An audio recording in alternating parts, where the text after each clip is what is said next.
Yeah. Wow, is that from your report then? Something to do with what you've been talking Cool. about? Yeah.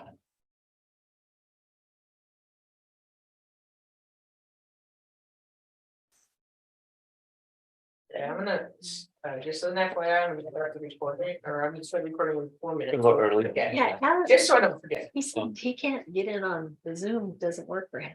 You should. It'll be his computer. It must be his computer, because other people are on, huh? Well, that's what I told him. I Yeah. said, we haven't had any issues. Because staff usually tells me if there's an issue. We had issues. Oh, because they're dialing in, yeah. We had issues with Yeah. YouTube, but we think we got that working again, but I did take YouTube off the agenda just in case, but. We've had problems with Boxcast going to YouTube, but I've had with the.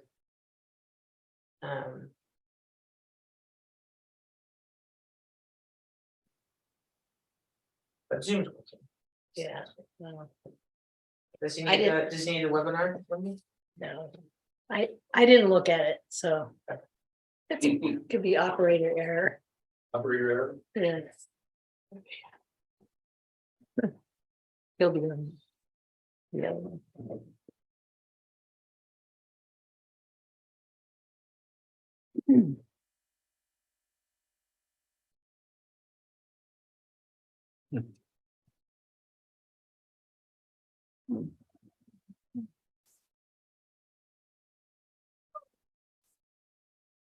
I was curious, is there a name for the new park? I thought it was We do like, not have a name. oh, we don't have a name for Yeah, it. we call it. Oak Park, is that all? That's just what we call it. We call it the Oak Park Parcel. The section next to the library? Yeah, because we were talking about it yesterday or a while ago. And We call it the Oak Park. Parcel. yeah, so Yeah. It was in the other office. Yeah, the other, yeah. Right. Yeah. Derek?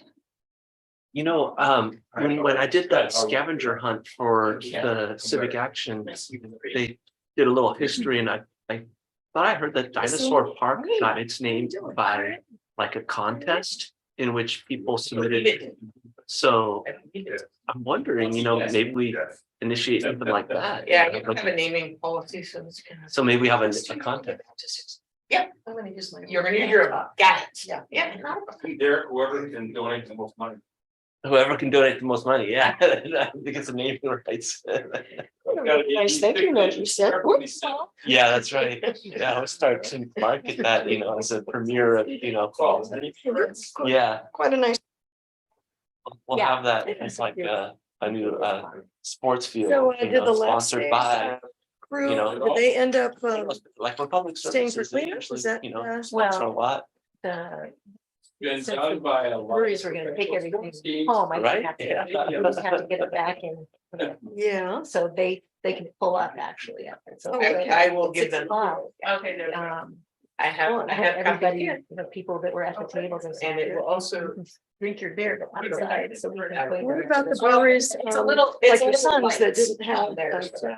I'm thinking, okay, because they had staff, they did it on Saturday, and then they Yeah. got set up on Sunday. They got me in, right? Yeah, She okay. came and picked up, she was there the last, probably 20 minutes. or so. Okay. Yeah, Right. so it worked out. Good. So your son didn't come. No. No? No. No. Hopefully they're good. He's not there. Yeah, Baby, this is, so. these are. Yeah. Good to see you got it, and part of some development way back when, Is so. that mine? We don't actually necessarily want it, so. I can- We're working. Yeah, I'm unusual, it's not necessarily. Oh, good. Yeah. Long weekend. Yeah. So we played bocce. Monday night. Not talking about the council meeting. I saw you and Jack Person. Who you sitting with Jack Person? No. I don't know. Maybe it was. Yeah. Well, that's- You don't know Jack Person. Yeah, okay. So I need to get. And then.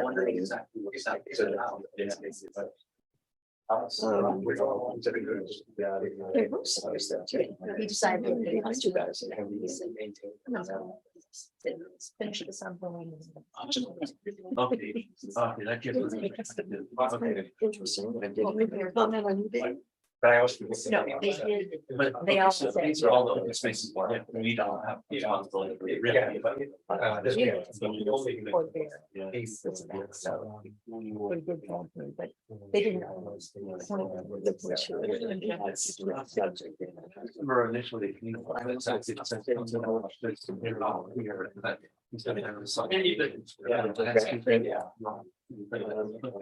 Yeah. Yeah. It was kind of like one of the things people were complaining about, but people were something interested.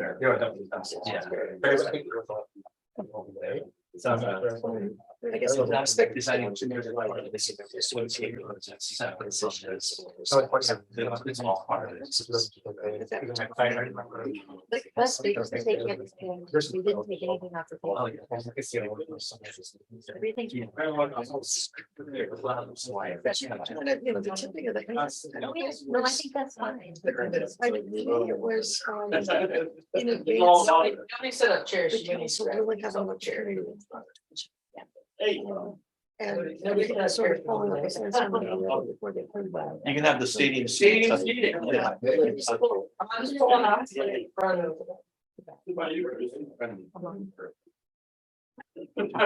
You doing good? I'm good. How are you? I didn't get another email. I know, I didn't give It you one. was. Sorry. It almost like a. I did this. No, Oh, function you know, leaders that the other side. they knew that- Maybe that's what troubled me. Yeah, it was. It was going on. It didn't seem Anyway. like it ought to have been perfect. Yeah, I know that they have to have so many. Exactly.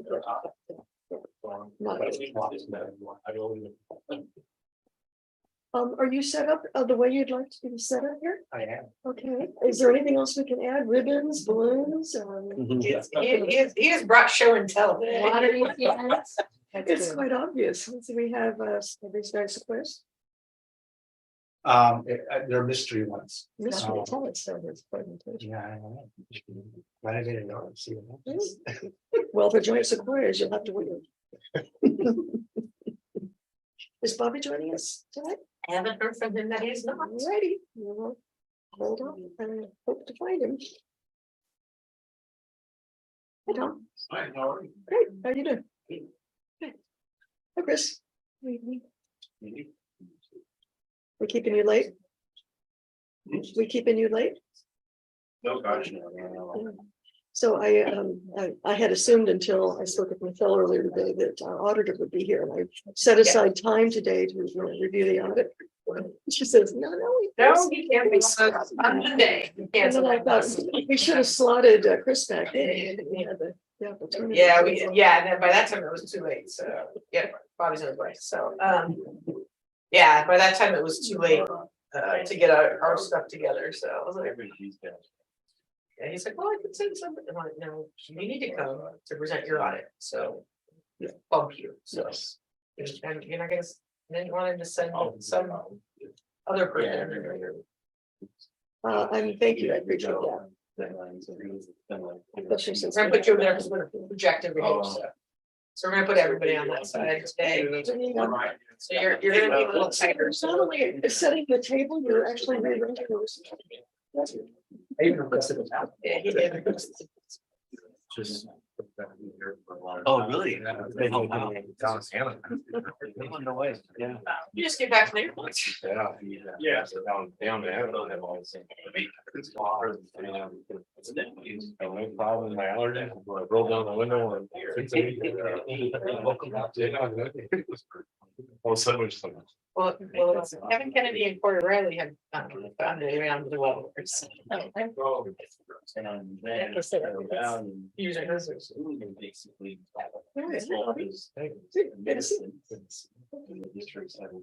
Jack only made all stars because he's the most improved, not because he's great. So I had this, They have all stars for the I little had guys. this bearded man come running up to me and on my way to one of Jack's games and it cost me and he says, Do you know who we talked to complain about things at the Park District? Turn around, it was this bearded guy. I know it looks very different, doesn't it, these days? All right, where's my gavel? Okay. Whoop. You could just say, guy named Bobby, yes, I do. All complaints go there. Bobby.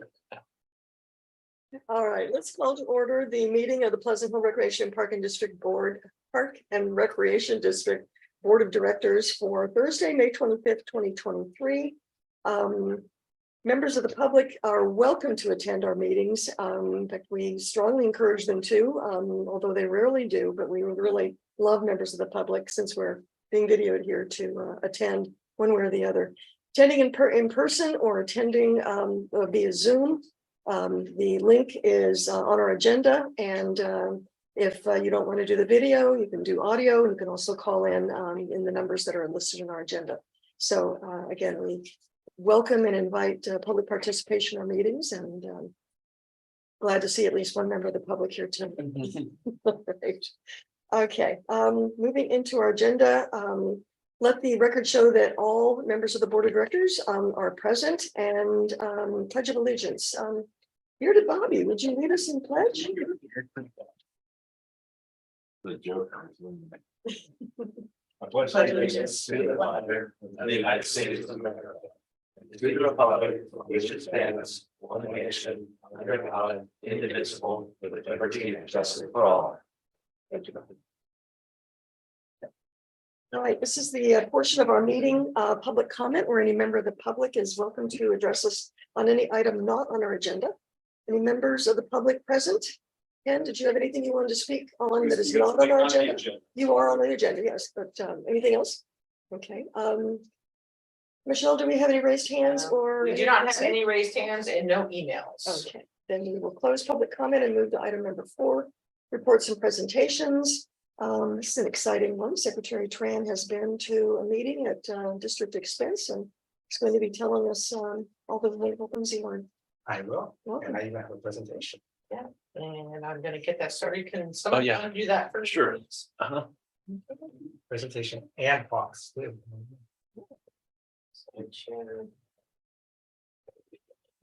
Oops. Yeah. Excellent.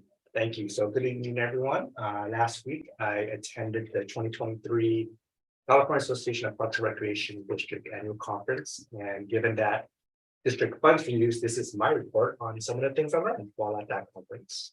The next slide, please. So I'm bringing back a couple of lessons on 2 particular topics. One is called forest therapy, and the other one is community center planning. Next slide, please. So forest therapy caught my attention because I really had a lot of interest in the connection or the space between nature and health.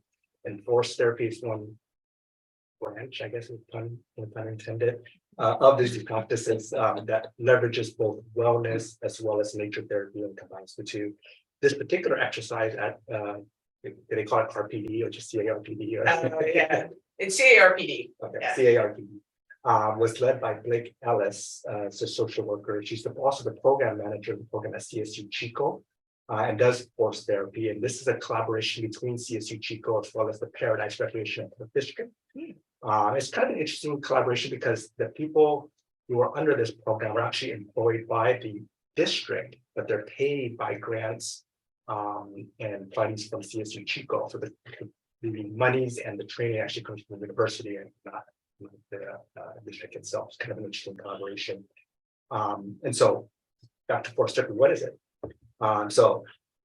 Just reading off the slide, it's just therapy that's designed to support health and wellness through guided mindfulness, immersions in natural environments to promote the well-being of both people and the land. It was inspired by Shinrin Yoku, which is Japanese practice of forest bathing. And forest therapy has been proven to enhance health, improve wellness, and boost happiness. And so, although there are health benefits that emanate from pretty much any green space, forest therapy in particular leverages the power of scale. And so you can imagine being in this space of Yosemite with all of these particular forests, and the scale of that can be quite powerful.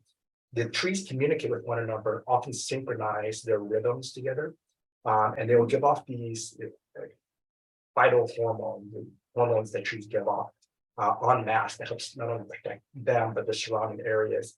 And so as you walk through the forest, you absorb these phytohormones through your skin and actually produces beneficial effects. And the next slide, please. So what happens? What happens in our bodies as humans when we walk through the forest? So essentially, these phytohormones tip the balance between the sympathetic and the parasympathetic system. Sympathetic is the fight or flight response that our body does, and the parasympathetic is the rest and digest response. And so it tips it more to the parasympathetics. And so these are some of the things that happens to us. So our cortisol levels decrease, our adrenaline levels decrease, the immune system is enhanced, our respiratory and cardiovascular functions enhanced, blood pressure normalizes, heart rate normalizes, our breathing also normalizes as well, decreased anxiety and depression, and in our mood, focus, and performance as well as creativity all advances. So one of the things you'll probably say right away is that there aren't really any forests, and so how can we still benefit from forest therapy? This does still mean that we can't benefit from green spaces in general. So these are some complementary programs that build off a very similar idea. Nature RX and Plot RX are ones that I use. These are essentially prescriptions from clinical providers for outdoor time, essentially. And I do give this to my own patients as well too, to encourage them to go outside. And it can be as simple as just a park as well too. Ecotherapy is the program that CSU Chico is doing. It's very similar to what too. It's just screen therapy to focus on overall well-being. Next slide, please. And this is sort of a slide summarizing some of the benefits of nature as well as their clinical references. There are lots of studies to show that there's improvements in motor skills and cognition, vision, mood, energy, outlook, connectedness, social emotional well-being. I think there's opportunities, even within a district such as ours in Pleasant Hill, to really partner with some of our healthcare providers to potentially leverage the use of our local parks and these types of things. I have one more topic, but before I go, any questions on forest therapy and some other benefits? Is sound part of this? Yes, so during these immersions, Blake led us on touch, smell, sound, vision, all the senses are involved in that. You actually sit on the forest floor, and so many of us, we're just in our regular suits and we're all sitting around and some ants crawling all over us and everything. That's the touch part. Yeah, that's that part, but you really get immersed in that, and you sort of forget all those components, and you start to hear things that you don't know. You really hear all the birds that are there, you start to smell the pine scents, you get to really sort of notice things that you don't typically do in a fast-paced society like we have. And so it's just essentially a mindfulness technique where you just sort of tune your senses to the surroundings around you. The interesting about nature therapy is that in addition to the mindfulness, which we know that produces beneficial effects, the forest itself or nature itself has a number of chemicals that actually changes how our physiology is. And so it's sort of a two-part. And part of the reason, because we did this at a Capri meeting, we went up to Paradise to see their recovery because we spent quite a bit of money up there after the fires. One of the reasons they started this program in the Paradise community was to reconnect people with the natural environment that had caused some harm, right? So they were trying to repair that relationship as well. So that's kind of how that started in Paradise. Yeah. Blake is a social psychotherapist as well. She talked a lot about trauma and trauma healing, and this is sort of a way or a mechanism for healing to take place, especially in the area that was devastated by fires. A great program. I think it would be sort of a nice thing to get some form of fashion in the district as well, just to promote well-being. I think would be helpful. But we can put on another day, another time. Well, it's a good concept to keep in mind as we make decisions on lots of things. Yeah. Having to do with our facilities and programs. Yeah. So it would be great. And our partnerships. All right, next slide. So this is the second lesson I took away. I wanted to bring back to the district or the board. Also attended something called the Community Center Planning Workshop. It was put on by BRS Architecture, and fortuitously today we have a talk on bond measure or potential bond measure. So I was interested in this because this workshop or process, essentially what they're doing is they gamify or use some sort of game theory in order to make the planning process for these types of facilities much more fun and engaging. And so when you have monies or you're predicting or what kinds of projects you want to build, this is actually a way to do so to engage all the different stakeholders. And the way to do that is they bring them together, they want to participate. This is all live, hands-on, and he actually uses game cards, which is kind of fun to do. And when you're around the table and you're collaborating, you're building your team, you're listening, you're learning, and you're doing this over game boards. I have pictures of these sort of game boards that you have, or that you have set up. And then at the end, you're actually producing a working product. So you right size the project, you right size the budget, and you put it in an expected time frame. And it was really interesting that even though they do this, I think it's a 4 hours typically. Yeah, or it's a 4 hour. Yeah, they did it like an hour and a half type Yeah. of thing. So they scrunched it all into it. But even in that very short time frame, you can really see people becoming very engaged in the project or the task that we had some big scenarios that we had to do. Yeah, what's an assignment that was given to the school? Oh, so there are 2 cities. So one city had a bond already that was passed. They had some monies essentially, and then they had to sort of fit a project within those monies. And they were given sort of parameters for the demographics and everything. And then basically these were the stakeholders sat on the table and they had to rank order, all the things that they would want to have based on their knowledge of the demographics and what their constituents want. Another city didn't have a bond yet, they're thinking about it. There was a demand from the demographics of this is the fast growing city, higher on the socioeconomic status, and they were demanding service to basically a new community center. And then you have to sit down and sort of rank order the priorities to price them on, essentially. And so it was a good exercise, I thought. Yeah, and sort of very timely. I was like, oh, this is great. And I'm gonna sit down and do this. Right? The problem was that this process is proprietary. And so I tried to steal the cards, and then they said, no. Larry's laughing. Yeah. You have to hire Vera. Yeah, they didn't hire them essentially, but they gave me a couple of their screenshots, and so those were very nice of them. So I couldn't steal anything, but I had that. So, but if you go to the next slide, the bottom line is that the project identifies the community's highest priorities, rank those down, allow stakeholders to be creative. And so there's a typo in there, reimagining how large the multi-use spaces can accommodate a wide variety of uses, programs, and interests. And what I mean by multi-use spaces is that when they do these cards, they have examples of pictures of what things like small community rooms, large community rooms, and then things you can do with them. So what I noticed was that people started to migrate towards spaces that can be multi-use, which is a very common theme. Because you want to make sure you maximize the amount of dollars you spend. So putting money through something that has one use may not maximize that. And so it's kind of interesting. So I got a couple of pictures from them and give you examples of their multi-use spaces. So you take a look at there. The top 2 basically are walking tracks within a community center. So they use the stairs as sort of stair therapy. But then also on the right side there, you can see it what they call an adventure track going above the community center floor. And so you can have sort of these walking spaces indoors. So you maximize the usage within the community space. So the community center can just be a community center, but it also can be an exercise space as well too.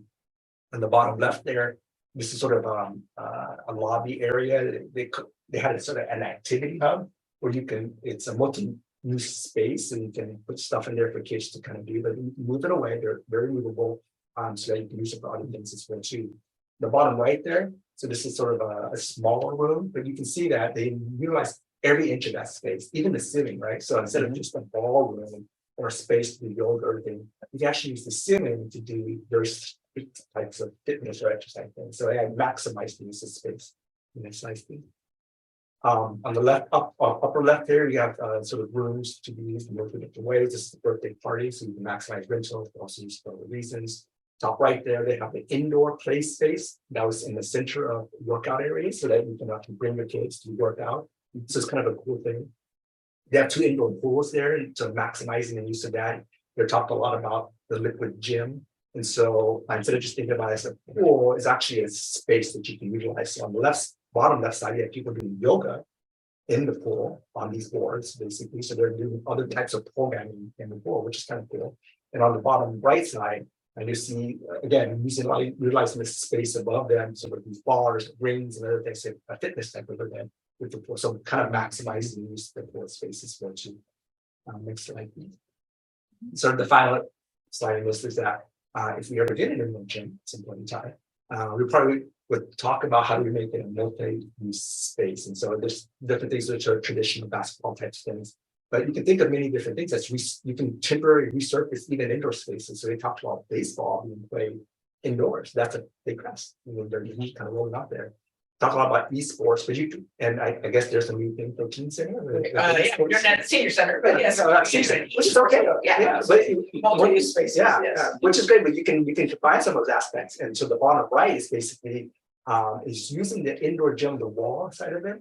And it's actually a video, but it's just a screenshot of this. But kids are throwing balls at these moving shapes and different things, and they have different tasks they have to do. And in the video, you can just see the kids just running around and just throwing stuff at it, and it combines aspects of esports with the physicality of being in the gym. So it's actually maximizing the use of the space. So you can use it at times when you're not doing something else, and then kids can still have a safe space to do their video games and whether that they can exercise sports or.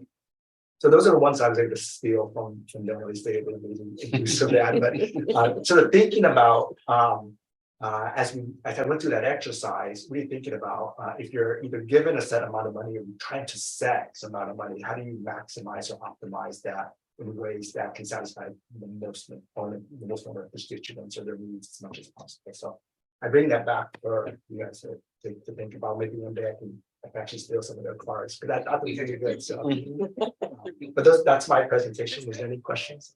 It was excellent. Oh, excellent. Yeah, Presentation. very inspiring. Single hormones are going on. Are there tomatoes down there? I brought some extra plants I haven't planted this year, so if anybody wants any, I brought some tomatoes, zucchinis, and I think. That was not part of your program. Yeah. Any questions for Queen? I was wondering, do you have to be a doctor to write a prescription for Park RX? That you probably don't have to be, because that was a real prescription, but I think there's a certain authority associated with clinic impacts. And so when you write on it, we don't do prescription. I haven't seen one in years. Everything's electronic now. You said it was good. But I still have my old ones that I have entire boxes of this stuff because I don't use them anymore. I just take it out and I just right. So this would be the pharmacy that helps fill the prescription. This will be. All right. Any other questions, comments? Nicely done. All right. Thank you very much. Michelle, thank you for the support to make all this be brought to us. Appreciate it. About raising the bar for the future. Verbal report, but I think the two of you did a presentation last time, so. Boy, I just followed your. Pretty pictures though. Yeah, you did have I like your pictures. That's great. Okay. All right. I'm sorry? Using public planning wise number. Absolutely. That is the point of these reports, right? Yes. We'll move on to item 4.2, report from General Manager, Michelle. Okay, thank you. Attached is a written report. I have a couple of things to add. First, at the CARPD conference, Director Tran did not mention that he accepted the Ted Winslow Safety Award for the district. So we won the Ted Winslow Safety Award again for the last cycle. So I will bring that and show it at our next meeting. But thank you, Secretary Tran, for accepting that, so I didn't have to get up on the stage yet again. So I appreciate that. So we did that. I mean, Ted, obviously, I mean, it's appropriate that it be here in Pleasant Hill. So Ted, because Ted was instrumental, Ted Winslow was instrumental in creating Capri.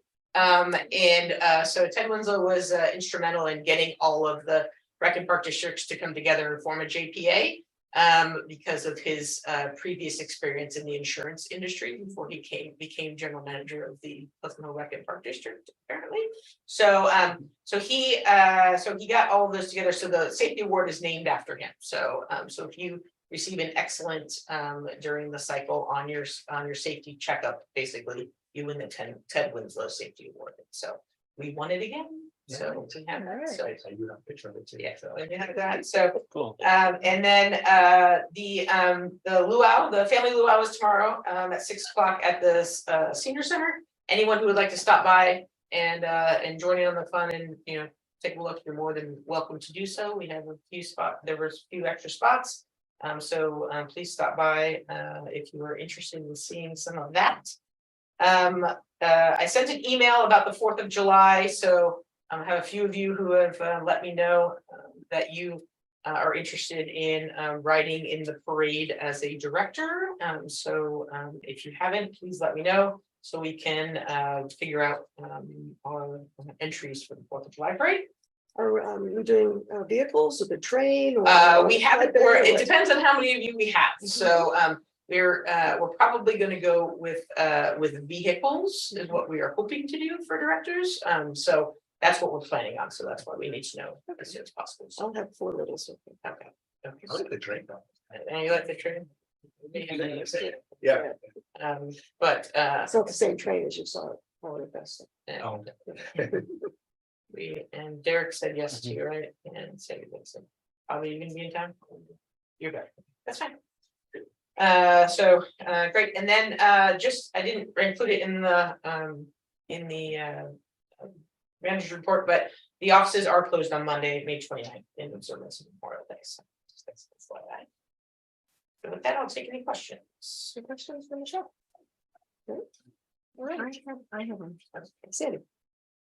And on the esports club, Yeah. it's gonna be starting. Yeah. That sounds cool and Yeah. very timely for your photo there, Queen. How many teams do you expect? Do you have any idea? That's super funny.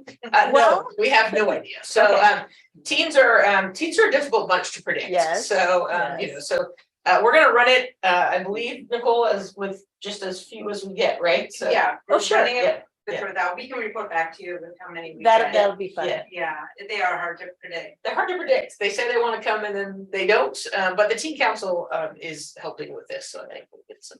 I would think that even if you had 2. Yeah. The first night. Yes.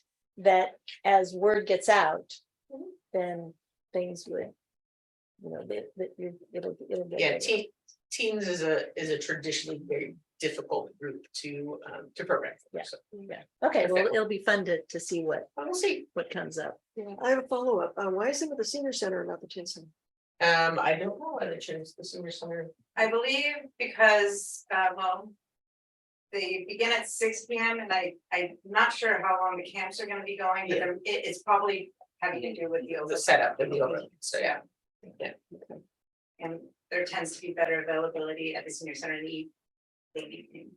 I just wonder if the teens are more attracted to the teen center than they are to the senior center. No, I don't think the space really matters. It's, you know, they're, you know, we're at there, it's a little larger room in the chateau room. They're able to have more different video systems, so I think we'll be fine. All right, we will move on. We'll close 4 and move on to 5, the consent calendar. We're going to approve bills to be paid. The warrants were in our packet. Approve a number of resolutions having, resolution 2023-05-25A, declaring May as National Water Safety Month.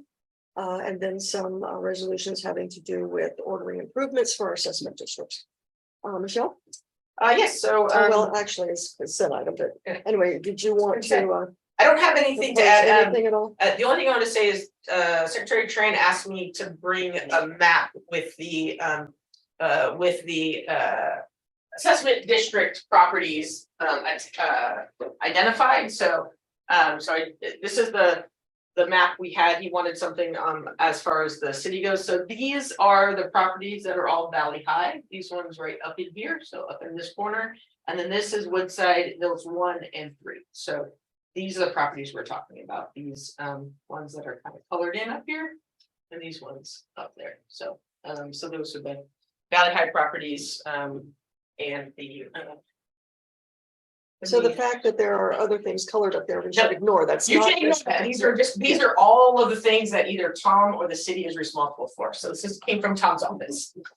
So you can look at it at a glance. So And of course, assessment district 6 is the entire it's the district. entire district. Yeah, assessment district 6 is the entire. So So, yeah, so that was it. And besides that, yeah, that's all the information I have on that. All right, any questions, any reason to pull any of this or, great, Just wanted to request pulling, it's an item 5.3. I'm going to recuse myself for that particular item because we're out there.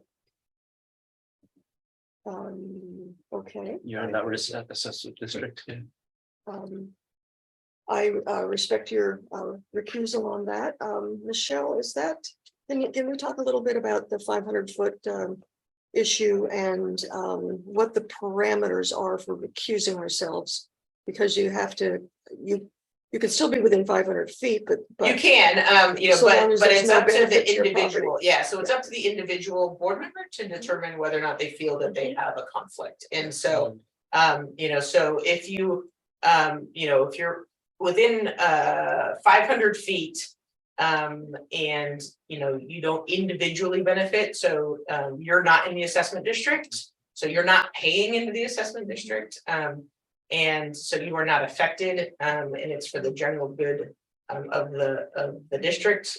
You could choose not to recuse yourself, but it is up to the individual director as to whether or not they would like to recuse themselves. So the only reason I choose to, just to for explanation, recuse myself, even though I'm not part of that particular assessment district, my backyard butts up against that, and so any improvements upon that or votes on improvements might potentially improve my own property. So In your view, and that's, Yeah. and that's absolutely why Yeah. we respect you bringing that up and taking that position.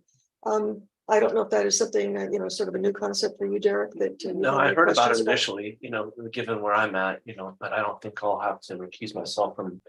certain No, you're not within activities. if you are within 500 feet, you would have to. Yeah. But you are outside of Just 500 outside. feet. But it's a really good example. If you were Yeah. within 500 feet and Pleasant Hill Park was, you know, impacting Right. something, you know, an issue came up about it, you'd have to do the same calculus Yeah. that we just did. But you can recuse yourself for any particular reason, you know, it doesn't Well, necessarily have to be just you based on can, location. but- Yeah. No, but it has to be on a conflict, so. On a Yeah. conflict, correct, yeah. Yeah, so you have to have some kind of financial gain, so Mhm. let's say, you know, you have. Hiring a You had, company. yeah, I work so for. you're an engineer, yeah, Yeah. the company that you work for Right. was, you know, part of a decision that you need to recuse yourself, like other directors have done. When family members have been, you know, involved in design teams. Exactly. Yeah, I mean, Derek's point is if we can perceive conflict. Right, So if Yeah. you correct. perceive you have a conflict, then. Then you recuse Recuse yourself, yourself. right? Mhm. Yes. But just because you are uncomfortable making a decision, you know, Yeah. you do know that our policy is no, an abstention is a yes, right? Mhm. Yeah. So that's really not helpful. It's, you know, we're here to make Yeah. decisions. So, Gotcha. yeah, okay. Is this the type of recusal where someone needs to remove themselves from the room? No, it would not be, this is on consent. No. No, it's on consent, there's no discussion, so it's on consent, so. We'll just have someone move the other items and Yeah. second, and then we'll go forward. I appreciate the opportunity to have a little education piece. Yeah. You know, I'll move the consent calendar with, with the proviso of can you pull? Secretary No, Tran. let's just You want to pull pull. it first? Yeah, Oh, yeah, okay. so, I will move the consent calendar for 5.1, 5.2, 5.3, and 5.5. 5.2, Oh. 5.4, and 5.5. Oh, sorry, it's 5.3. It's 5.3. It's got Okay, that too. 1, 2, 4, and 5. Okay, as well as the other items that bills to be paid and. Yeah. Mhm. That's one. That's Second. good. I'm sorry, thank you, Bobby. It's been moved and seconded to approve the consent calendar for all but 5.3, all in favor? Aye. It's 5-0 on that, and so could I have a motion on 5.3, please? We're in with 5.2. Thank you. Andy. A second. I'll second. Thank you, Derek. It's been moved and seconded to approve 5.3 in our consent calendar. This has to do with the improvement for assessment district Valley High 2. All in favor? Aye. And we have one recusal. And we'll let the record show, please. Okay, for on that. Thank you. Yeah, because Susie's not here to do it. so. No distraction. All right. Again, thank you for We get the fancy stuff. the opportunity to have this be a, you know, educational opportunity to. Moving on to item 6, action item 6.1. Mr. Trematola is here along with his colleague, and so Michelle, I'll start off with you. Yes, so Larry is here. Larry, do you wanna join me up here? Invite you up here. There you go. You can join us up there. So Larry has been busy, doing, these are good, you guys can't see. Larry has been busy doing lots of research for us. And I'm gonna hand these out so you can take notes. Larry's been all over the district. He's been reviewing voter data and all those things that he's gonna talk to you about today. I'm excited about Larry's presentation, and so Larry. Great. Larry, first of all, would you reintroduce Yeah, your Sure. partner? Melissa Martinez, Melissa, thank you. who worked with me and really put the PowerPoint together. Thank you. So she gets all the credit. I do want to say, I've been to hundreds of board meetings over the years, and I absolutely read board reports. This one was the exception. I learned a lot, and I thank you for that. I mean, and I think that in the space you're going to be at within a year or so, I think it could be very valuable and how people have using planning space, especially for recreation. I thought very, very good. So thank you. Your time is valuable. I want to take you through this, and we'll have an opportunity to ask questions at the end. So we might as well just get to it. First thing we do is take a look at the voters in the district. I always say I love everybody. The people I really care about are voters, and you have to be a registered voter for me to really love you. And so this is just an overview of the voters in this district, and the numbers will change a little bit as people move in or move out, but basically, as we pull the numbers within the last month, this is what you have. There's 27,000 and some total voters that live in 16,000 households, okay, within the district. And it's heavily Democratic, 54% Democratic, 18% Republican, and other is no party preference, really. People decline to state a party. Those become important as we do polling, but that's just the breakdown. And all this information is public information that we acquire from the voter registrar, okay? Then we take a look at age, and age becomes an important factor when you're looking at voting propensity. And in terms of registered, and you'll keep this in mind, or flip through this page when we look at likely voters. But if you look at the breakdown, there's a fairly even distribution. It's not totally even between the various age groups. As you would expect, the voters tend to be a little bit older in terms of registered voters than younger. And this is really important because oftentimes when you're in a campaign, you're thinking of the people that live in the community, the whole mix of people who live in the community. And to be successful in the campaign, you have to think who participates in the elections. And who participates in the election is more and more not to do with the issue.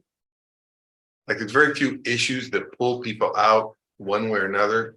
Exception of that is presidential elections. People generally vote by habit.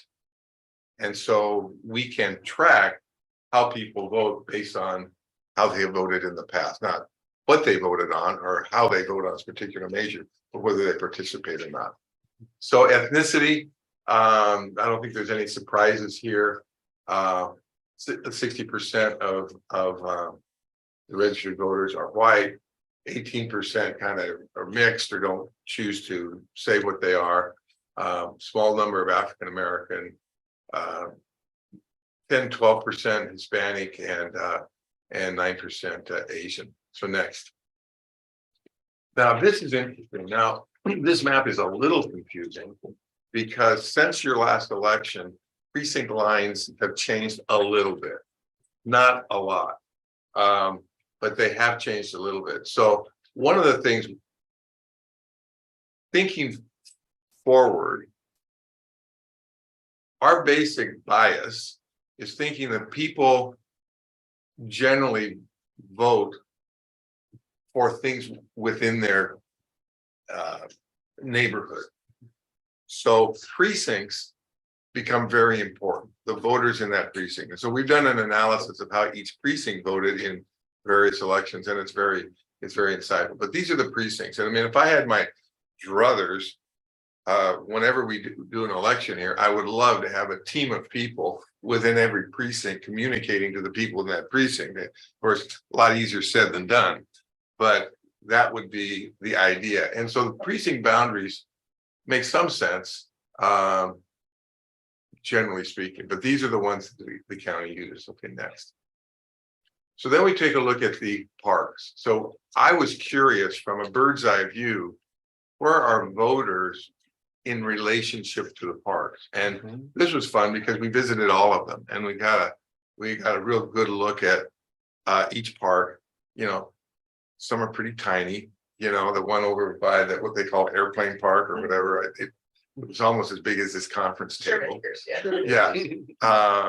You know, and of course there were other parks that were undeveloped, and but we visited them all to see not only the current condition, but what might they be used for if there was a successful measure. Could it be used for a gymnasium? Or the, you know, it was interesting. We visited the veterans. That's called the Veterans Building, or the which one, the Winslow Center or the? the one where the firefighters were on top of Oh, the schoolhouse. the schoolhouse building, and firefighters were on top of it Yes. when we were there, and We used to get a training exercise. When I rolled up, we rolled up, there's fire trucks, and I'm like, is it? no, there's no flames? flames. You were using it on my.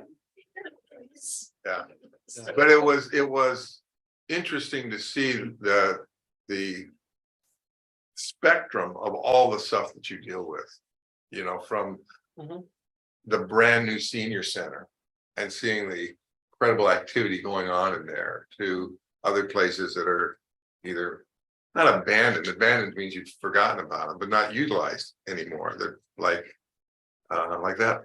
Well, at any rate, so this is where they're located geographically. Okay, next. Just to let you know, we put Grayson Woods Golf Course on here because we had a request to potentially look at that. And that has since been bought and is going to be reopened as a golf course. So, but when Larry and I did, he wanted to know where that was because it had come up. So it is on here. We don't own it, but just less than FYI. Okay, next. So I was curious, and because you got close last time on your measure, which of the precincts of all these precincts were over 2/3? And what we found were there were 5. There were only 5 of all the precincts that were over 2/3, and it was interesting where they were. You found one of them, and I think we have those marked as Yeah, yellow dots. The yellow dots, yeah. So you have the area across the freeway there, which is a lot of senior, I believe, Down here in Walden, yeah. down there. But scattered all over. But these were the only ones of all the precincts that were over the 2/3. Some of them are small, some of them are modest size. And some of them just were barely over the 2/3. So then we take a look at next. No. All right. What about the lowest precincts? Because we heard a lot about opposition. The lowest precincts are all concentrated in one area there. Whether that had to do with one of the people that was against the measure, or having to do with demographics, or the fact that people consider them part of Lafayette as opposed to Pleasant Hill. But again, 2 of the precincts are fairly small. But they're, you know, and 2 of the 4 did get 50%, but still far from the 2/3 that we need to be able to be successful. So then we want to take a look. Okay, what about precincts with the highest number of voters? Okay, where are they, and are they a precinct that was very supportive, or precincts that were not supportive? What we found were the top 10 precincts with the highest number of voters were modestly supportive, with the exception of one. But not any of them at the 2/3 level. Now that's a note to file. Because if we are eventually to win a ballot measure, we have to do much better in those precincts. Have to do much better overall, but clearly among the precincts. And to be honest with you, when I saw this kind of changed my initial ideas about how to structure things. I had initially thought, well, we should probably go into the areas of opposition and talk to people, because every no vote you change is worth 3 votes. Because if it's a no vote, it cancels out 2 yes votes. So there's, you following me? Okay. But it also says there's a lot of voters here that we need to communicate to that don't get yet what the needs are, and we have to work with them as a major priority. And I'll talk about that more in a minute. Next. Okay. So what does all this mean? Only 5 of the 39 precincts had over 2/3 support. Okay. None of the high voter precincts were over 2/3 support. And we need to focus voter contact in precincts with the highest number of voters. And while there's 16,000 households with voters, likely voters live in 9,000, a little over 9,000 households. Now, why is that important? That's just important for budgetary reasons. If you're communicating or calling or mailing or whatever, you're communicating to a household. And if you can communicate to the 9,000 households where the likely voters are, it's a better use of resources. Okay, next. All right, this was fun because you've had 2 elections. You've had special elections and you've had general elections. You kind of want to know, okay, what's the difference in a special election and general election? If my observation is true that people vote by habit, who are the habitual voters that vote in a special election? So let's take a look at that. So August, now there's some, just know that the August 2009 election was an election that probably appealed to seniors more than anything, because we were talking about the senior center. Nevertheless, even irrespective of that, I believe that it indicates who are the likely voters, regardless of the issue. These numbers may be sort of little, but take a look at the 65 and over. 65% of the likely voters were 65 and over. 0 were 18 to 29. And you see, I mean, if you add the voters 50 and over to 65 and over, you're looking at 92% of the vote. And that's the election where, of course, the bond measure passed. Now, again, the issue appealed to them, but I think this is indicative. Now, if we look at general election voters, okay, the March election, you know, in the order of elections, November presidential elections, of course, the highest turnout. Primary elections are the second highest, and so your turnout in the March 2020 primary was considered a high turnout election. So there were almost 14,000 voters in 9,000 households. Then you see the party breakdown: 65% Democrats, 17% Republican. And you also see the breakdown by age, still older. You know, 64%, 65% are over 50, but it wasn't as dominant as it was. So given this demographic, I think, had there been more, and I think this is also some of what I've learned from you all as board members, more direct voter contact, this electorate was not bad. We just weren't able to get it over the top for either lack of communication or lack of other things. So, but I think the general takeaway here is that we have to communicate with older voters. Older voters, regardless of the election, are gonna vote. Okay, next. This was also interesting. We took a look at all you know, you keep pretty good records of who signs up. We were only able to match 1,200 and some registered users to the people that voted in March. Now, I'm sure there's more people that use the facilities than that. Yeah, That these are number indicates. registrations for either a program, they're in our system as an account. They're in our system. Mm. Now, it's still nice to have 1,200 people that you have contact information for. But we can't depend on that to get the word out. There's lots of other people out there that vote that maybe are not as invested or engaged with the district as we would hope.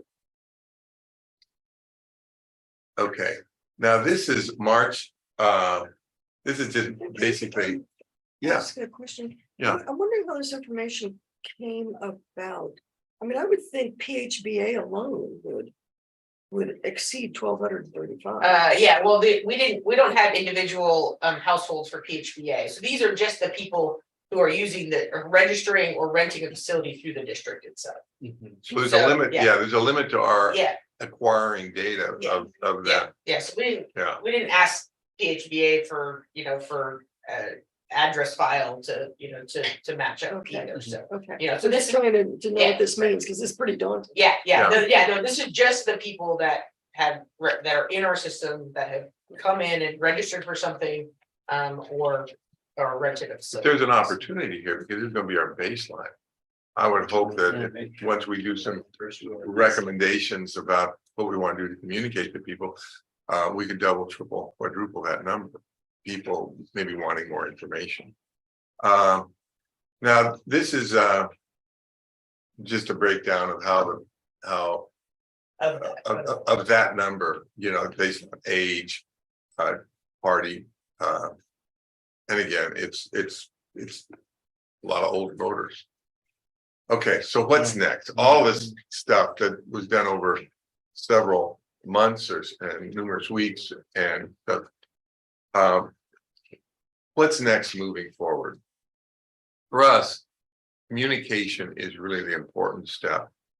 And it's a broad category. And I look at using the months of June, July, maybe into August or whatever, as a way to aggressively, underline aggressively, communicate to voters what the needs are within the district. And so I'm going to be proposing a number of tools we use. One is direct mail, one is social media, one is handouts at events that are happening, like you have the luau, handing out information and but doing it of not trying to engage people in two-way communications so that it's in the form of a questionnaire about the facilities and stuff. So we're acquiring information now. That the idea of the questionnaire is twofold. Number one, we're going to get a lot of valuable information back, but we're also going to be letting people know we're interested in their feedback, whether or not they give us feedback or not. I also think we'll be able to improve our database in doing that. But so I'm looking at a very aggressive communications. We do things online. We have the ability to, if people do a questionnaire online, they can do it on their phone and take a few minutes. And that if we do a mailer, we follow up in calling everybody and saying, we've sent you a questionnaire. We really do want your feedback. We really do want to hear from you. The idea is for a short period of time, being very aggressive in communicating to people about our needs. And we don't have to select those most important. That's going to be your job in the future, whether you do it by a game or you do it in another way. You're going to be kind of deciding what's going to be in there. But right now, it's just making people aware of the district, of the needs, and also that we're asking them questions. Then I think we need to be prepared to do polling probably in September. Okay, so that's the time. So we'll want to engage a polling firm fairly soon, and I'll make some recommendations on who. You need to be engaged in the developing of the poll. The pollster and I will write a first draft, but it's a draft. You all will have an opportunity to really say, okay, well, we don't want to ask that question, or we want to ask this question, or why. So it's a collaborative process. We're not going to just hand it off to a polling company. We're going to engage in developing that. But so July and August, feedback back and forth, so that we are ready in September to be able to poll. And that's really the best time to poll now. So because it gives us a lot of options in terms of decision making, in terms of which election you may choose to go forward in, whether it's a March election, special election, November election. It'll give us a lot of data in terms of what are our best options. The third thing on here is you wouldn't normally see this on a recommendation. I believe it's the most important thing. I think we need to begin identifying now 20 to 30 people who can eventually become voter contact coordinators. It's a number of years ago, we did a hospital campaign. My instinct has always been the thing that always put these 2/3 elections over the top was effort. And we've talked about that with volunteers doing that. And I've always known that from my experience, but I never had data to prove it. And so we did a hospital campaign and won, and we had money left over. It's a rarity in a political campaign, but we did. And so the CEO of the hospital said, well, I'd like to know what worked, because we did TV, we did radio, we did social media, we did mail, we did voter contact, we did it all. And he wanted to know, okay, of all the things that we did and spent money on, what was the thing that turned it? And what it was a phone call. And it happened to be from a nurse or somebody that worked in the hospital that persuaded a undecided person that this was a good thing and it made sense. I believe the same factor will be here. It'll move somebody from, I really don't care, I don't, not interested that much, into a yes voter. It works. It doesn't work to necessarily. I'm not thinking of a huge get out the vote where we're getting out all of the activists. Thinking of persuasion, to talk to the person who does, maybe the older voter, clearly maybe doesn't use the park, doesn't have a kid in the baseball thing, is not going to go sit in the forest with ants. It's just, that's what it takes. So if we wait till a month before the election or 2 months before the election to start identifying these people, it's too late. We need to begin doing that now. It can be staff, it can be board members, it can be people that love what you do. But it's going to take all of us kind of figuring out how to make that happen. If you had that last time, you would have won, I believe. So that's on there, and I don't want to do that. And it's not normally a board responsibility, but I think it's so important for a park and rec district. Then we'll have a lot of decisions to make: size of the bond, which relates to the tax rate, election dates, general or special, and there's pros and cons of both. And we'll just have to work through that and see what our best chances are when as many of the stars are aligned that we can. I've also talked to your financial advisor on ISOM, and I asked him to put together a chart. I said, it'd be helpful to just get an idea of varying tax rates. Now, financial advisors always quote tax rate based on $100,000 of assessed valuation.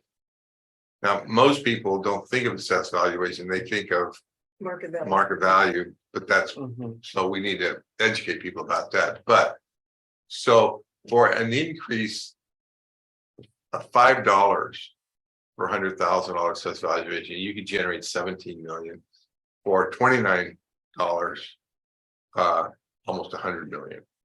So John will take you through all of that at the appropriate time.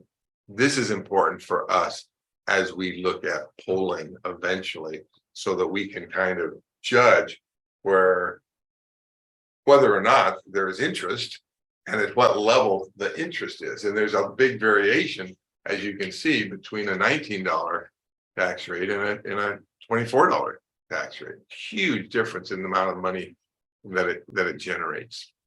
So those will be things that we'll have to take some time and an effort to look at, and polling will be important to kind of help determine that. So basically what we have gotten to at this point is a point where we now need to begin engaging with the public. And I think that if we don't do that aggressively, it would be a huge mistake. We would be repeating history in some ways. And so what I want to do, assuming that you're okay with the direction we're going, is come back with, okay, here's the communication plan. And I pulled out already a number of different questionnaires. One actually that we used here a number of years ago, but lots of different questionnaires. But I'm looking at something far more aggressive than one letter and one questionnaire. I'm looking at lots of different ways with a QR, what they call a QR code that people can scan and do it to really see if we can penetrate the voters in this district and provide them real quality information about what your needs are. So questions? Okay, I'm gonna ask my fellow board members to start. I've got a few. Garrett? Yeah, I have one. Lead us off? Yeah, one clarifying question. It was, in regards to sort of the turnout from the last one, it was, 69,000 households with voters. The likely voters live in 9,000 of those. I was just curious if, maybe there was some analysis on of those numbers that were likely, which were of those in the larger precincts, because I'm trying to think, like, if we would target like the likely voters in the larger precincts, that to me seems like a strategy to kind of get them to rally around their neighbors and Absolutely get the numbers. Yeah, and if you first off, we have identified the likely voters in every precinct. Okay. And so it becomes a manageable number in some ways. Right. And so the idea is to mesh the volunteer capability you have in communicating with those people. And you can break that down farther. Of the likely voters, some are going to be absolutely no. We could be promoting a bond that would give them money. They would vote no.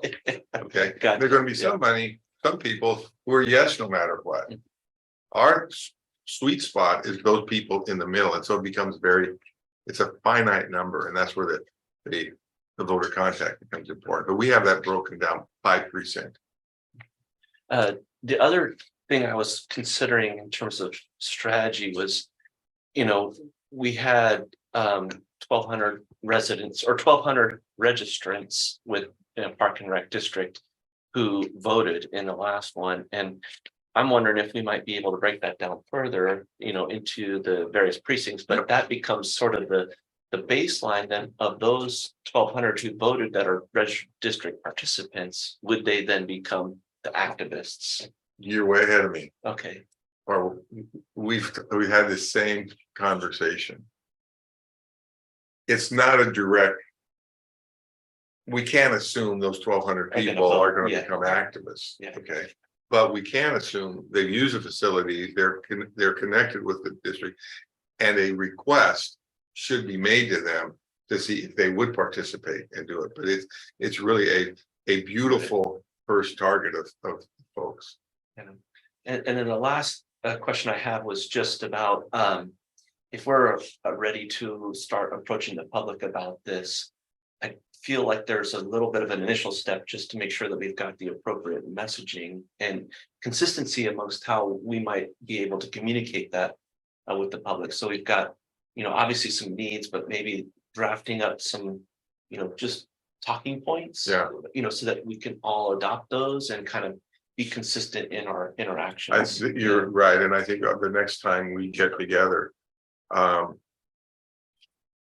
That's gonna come with Larry's communication plan. yeah, Okay. it'll have all of that. Now, we're gonna be flying a little blind because we don't have the polling information, okay? But I don't think we should drive everything now on polling information. I think you know what your needs are. You have facilities here that you already have some ideas of what you want to do. If we you know, we've got to go with that. So it's not a matter of wordsmithing, it's just being as honest as we can and as being as expansive as we can on what they are. Sandy.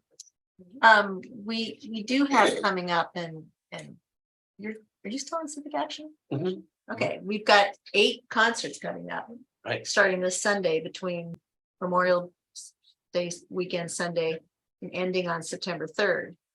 And there has been in the past, it wasn't Rec and Park or whatever, you know, they've had tables. I know they have a nonprofit per concert, correct? Yeah, they do. That's allowed to have a table. And we're sponsors. And we're sponsors, so we're actually allowed to have a Okay. table at every Single one. event, yeah, So at one So once point- we have that, so I've That's already good. talked to Larry about all of Okay. our events. So we have that, we have the library, they're having an anniversary party. Blues and Brews. You know, Blues and Brews, like there are all of those, so once we have, you know, this questionnaire to come out and ask and the communication. We will staff a table at all of those events and have that information. And engage the community with that way, as well as hopefully identify some people who might be interested in helping us get this passed. And so, you know, so we're gearing up for that and we're prepared to do that, to have those contacts. So we usually have tables at most of those events anyways. Yeah. Sometimes we only have it at one concert, but we'll expand that for this purpose. And we have the movie and, you know, we have a lot. You know, and we'll collect, you know.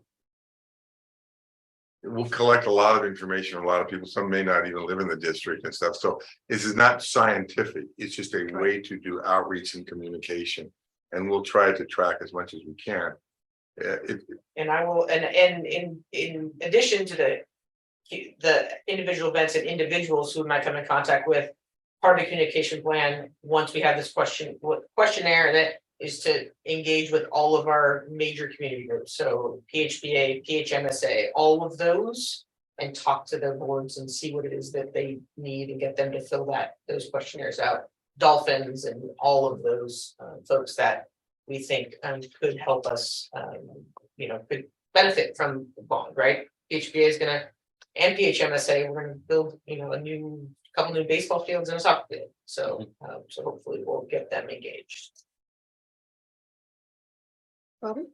Yeah, I mean, this is fantastic, and I think one of the questions, maybe a clarifying question to Derek is like. To what your comment was, the communication that we're doing is more in the outreach of the questionnaire, what is it you want to see? Probably some loaded questions in there with, you know, okay, we've done this amount of work, we need these facilities, would you support something like Yeah. that? And then if on the identifying activism, the contacting voters, you anticipate sending this out to every likely voter, the questionnaire? I'm just trying to get the scope of, you know, because I think we mentioned this, so the 5 of us live in different areas Right. of town, we're all spread out and tapped in, and so I think it should be relatively easy for us to identify folks in our areas, but having an idea of what that's going to Yeah, entail. two different focuses. The communication is gonna go to all likely voters. Okay, just, we know they're gonna participate in elections, we want to provide them information, I mean. You know, will they remember on election day that in July of 2023, I got this questionnaire? Maybe not, but I do think when there is a questionnaire, people have to make a decision on whether I'm gonna fill it out or not, and there's something that remains in there about the district, okay? I do think it's better than just sending some piece of information that just says, this is what we're doing. You know, there's some engagement there. The activist is a whole different thing.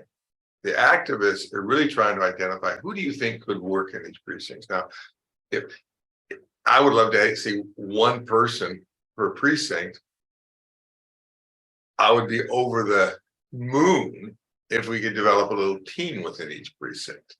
Okay, that would be, but some of these people we may find from the questionnaires and stuff, but my guess is you all know people. They say, this is a person I want. She's really good. She knows everybody. And when we looked at some of these, what was the park we went to? I don't remember the name where it was on a development and then it kind of went downhill and there was a creek through it. Oh, Brookwood Park. That was Brookwood Park. That seemed to me, yeah, you get your neighbors around there. Oh, no, you meant Shannon Hill? Shannon Hills. That's yeah, it. yeah, Shannon Hills is the one, yeah. But and the Shannon Hills community wants a playground, so yeah. But you could run a campaign around that. So let's find the Shannon Hills and a couple of people. That's what I'm looking for. I guess my question on that though is, because when I read this, because trying to keep, separate. Yeah, I know. I'm trying to figure out a way that we start identifying those 20 to 30 people now under the auspice of we're reaching out to voters to hear from. Great them. idea. Well, one of the things we thought about, and if you notice that on the communication is follow up with live or automated phone calls. I think when we send a piece of mail, we should follow up with a my preference would be a live phone call. And it could be seniors. They do, here's a list. We send a mailing this, call them. If it's a answering machine, leave a message, tell them who you are, yada, yada, yada. From the people that we get to do that may turn out to be activists eventually.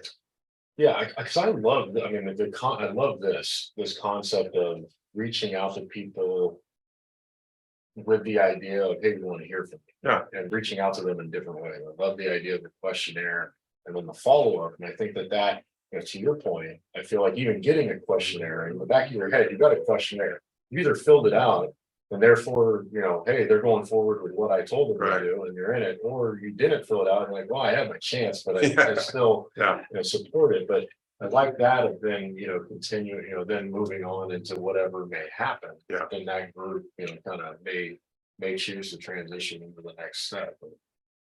Okay, that was more of a. That helped me understand. Yeah, and I think some of this, Bobby, is us kind of identifying people that we can kind of move over to a campaign. Well, so yeah. And to Larry's point, I mean, this was a huge downfall on the previous campaign. One, because we didn't have the time. Two, we didn't, have the effort engaged. But we're starting, if we're starting now, reaching out to folks about, hey, we want to hear from you. And I'm envisioning, I mean, we could do Mark could do signs. Yeah. Have you filled out your questionnaire? I mean, the city just sent out a piece of mail on the district and elections, and everybody got it. If we sent something out and the city was posting it and we were posting it, saying get back. I think these are the things that starts to get that buzz of, hey, have you filled it out? Going to all the organizations. It's something we talked about but never did in the last election because we're on an expedited timeline. But I'm picking up where you're putting down. We talked about in the past, I think maybe the first meeting I talked about the resources, that you have, and I did a triangle and, it's money, people, and time. What we're trying to do here is utilize time to our advantage and utilize people here that will be interested. I could see a phone bank run by seniors, just reminding people to fill out the questionnaire. And then we do training with them. We do it. I mean, we'll have a finite number of calls we can make. They can do that. They can leave messages. Some people really get into it, and it will just add to the interest. It will add to the attention that this measure really deserves. We're competing with every other tax measure. We're competing with schools. We're competing with cities. We're competing with everything else. So we've got to really do a much more aggressive job of educating people.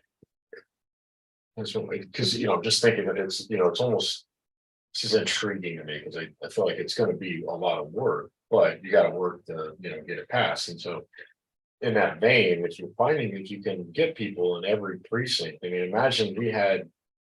You know, I think during when the campaign ran last time, we had like, you know, less than the people in this room, you know, that were at the table. You've got somebody in these precincts, is there a benefit to once the questionnaire goes out to having, and I don't, I mean, this is where you're, you know.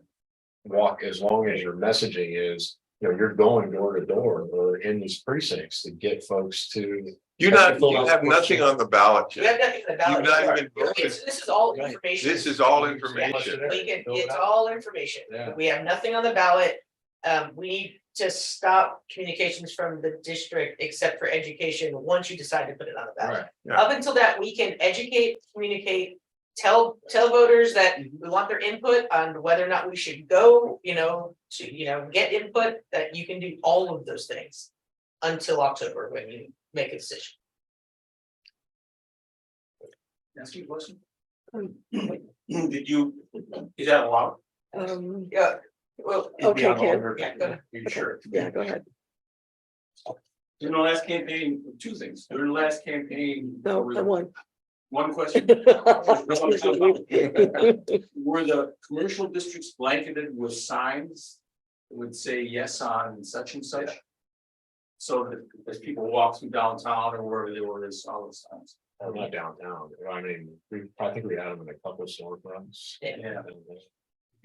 So what we did with the relay, is I walked downtown and put a sign in every business. So wherever they went, they saw a sign. And then the second thing was, in addition to PHBA and Martinez, is there a way to involve other organizations as advocates? I think Kids, Boy Scouts, Girl Scouts, Yes. 4-H. Yeah, it, a lot depends on the organization. Clearly, all your. And that's one of the challenge. Every organization has their own, you know, own agenda that they have. Yeah. And trying to assume that they're gonna follow your agenda is a big assumption. But I do think we need to reach out to all these organizations, because for many of them, it's in their interest to pass this. Whether it be swim club, whether it be baseball, soccer, any of those kind of things. That's another process. And I don't, but I'm philosophically, I'm going to voters first before I go to the organizations. I'm kind of, because a lot of times organizations are gatekeepers. And I don't mean that in a disrespectful way. So before we go to further public comment, I'd Okay, sorry. like board members to continue your questions. Well, you've been writing furiously here. Okay.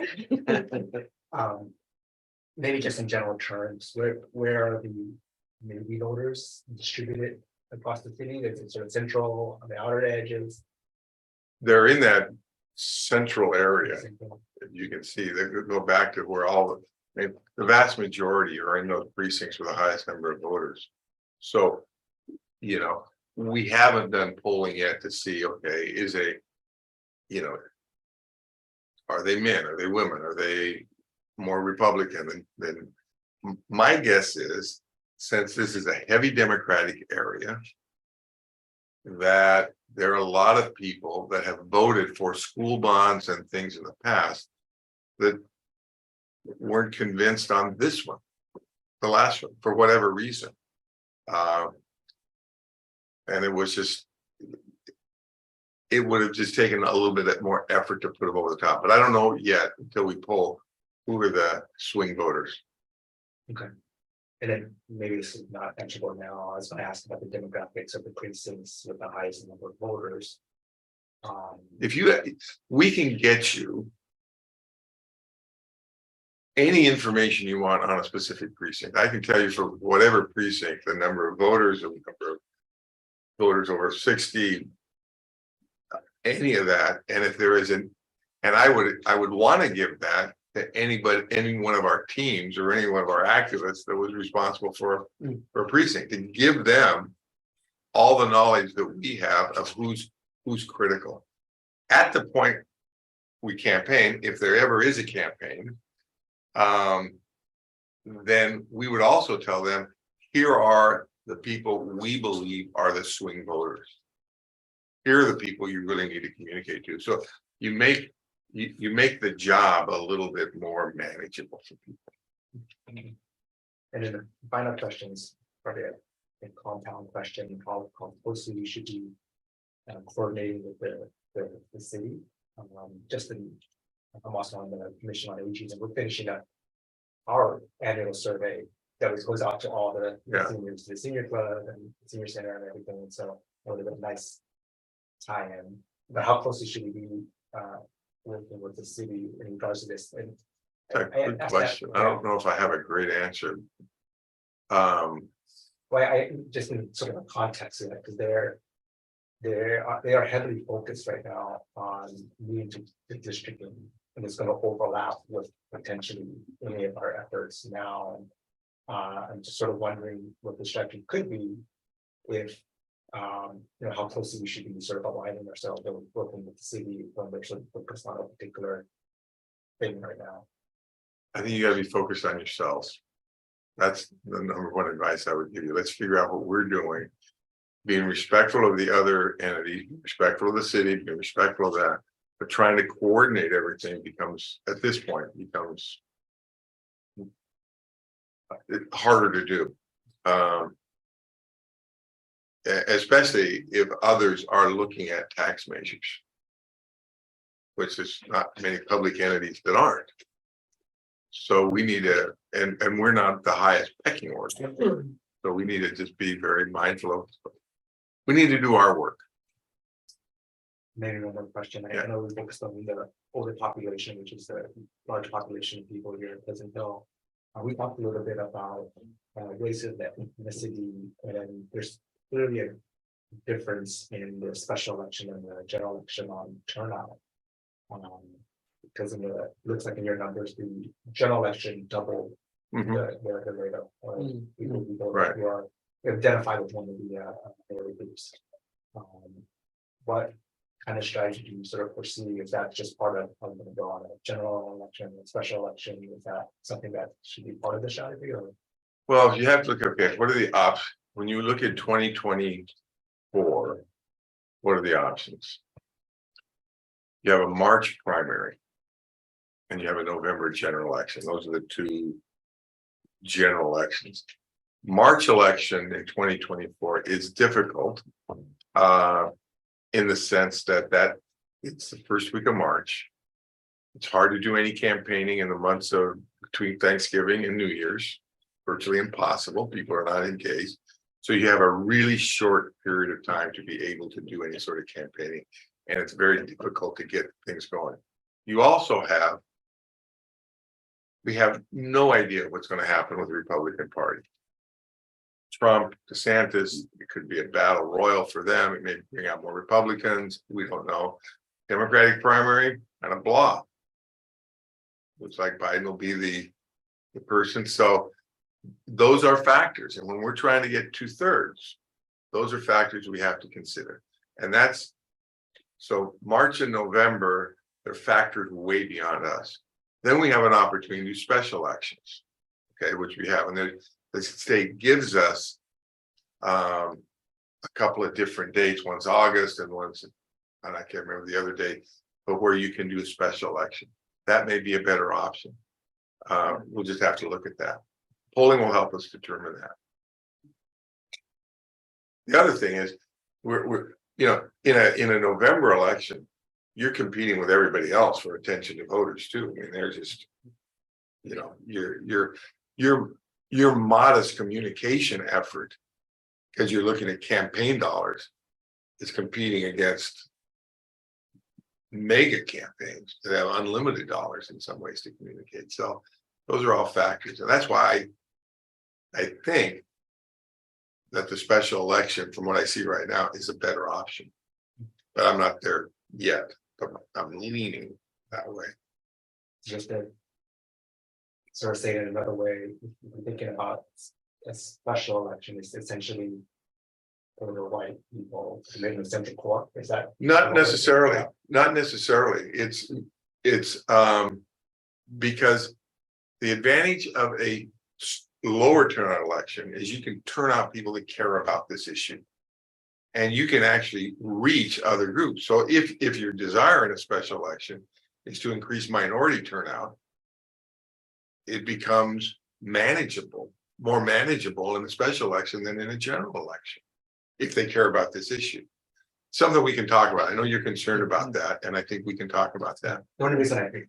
Oh, no, I was just gonna say that's very, to me, it correlates almost parallel exactly with district election versus at large. I mean, it's an opportunity on probably less expensive, greater opportunity to reach out to, potential people and, versus an entire city, 19,000, 16,000 houses, which is. Yeah, I mean, when I've done school districts elections in the past, I like special elections because people, you can communicate directly. You're not confused with all these other kind of issues. But we'll see. I mean, it's too early now to make that decision.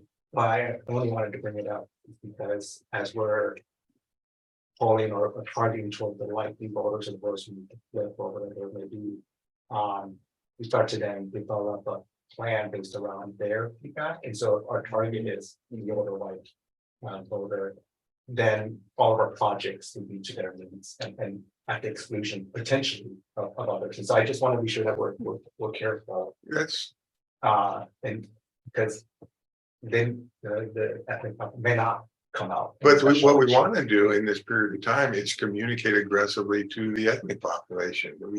And there's no reason that we can't do things in other languages as well to get feedback. I mean, if we want to, let's say we want to get more impact from the Latino community or the Asian community, we can target every single one of them, the registered voter, and get input from them, and we probably should.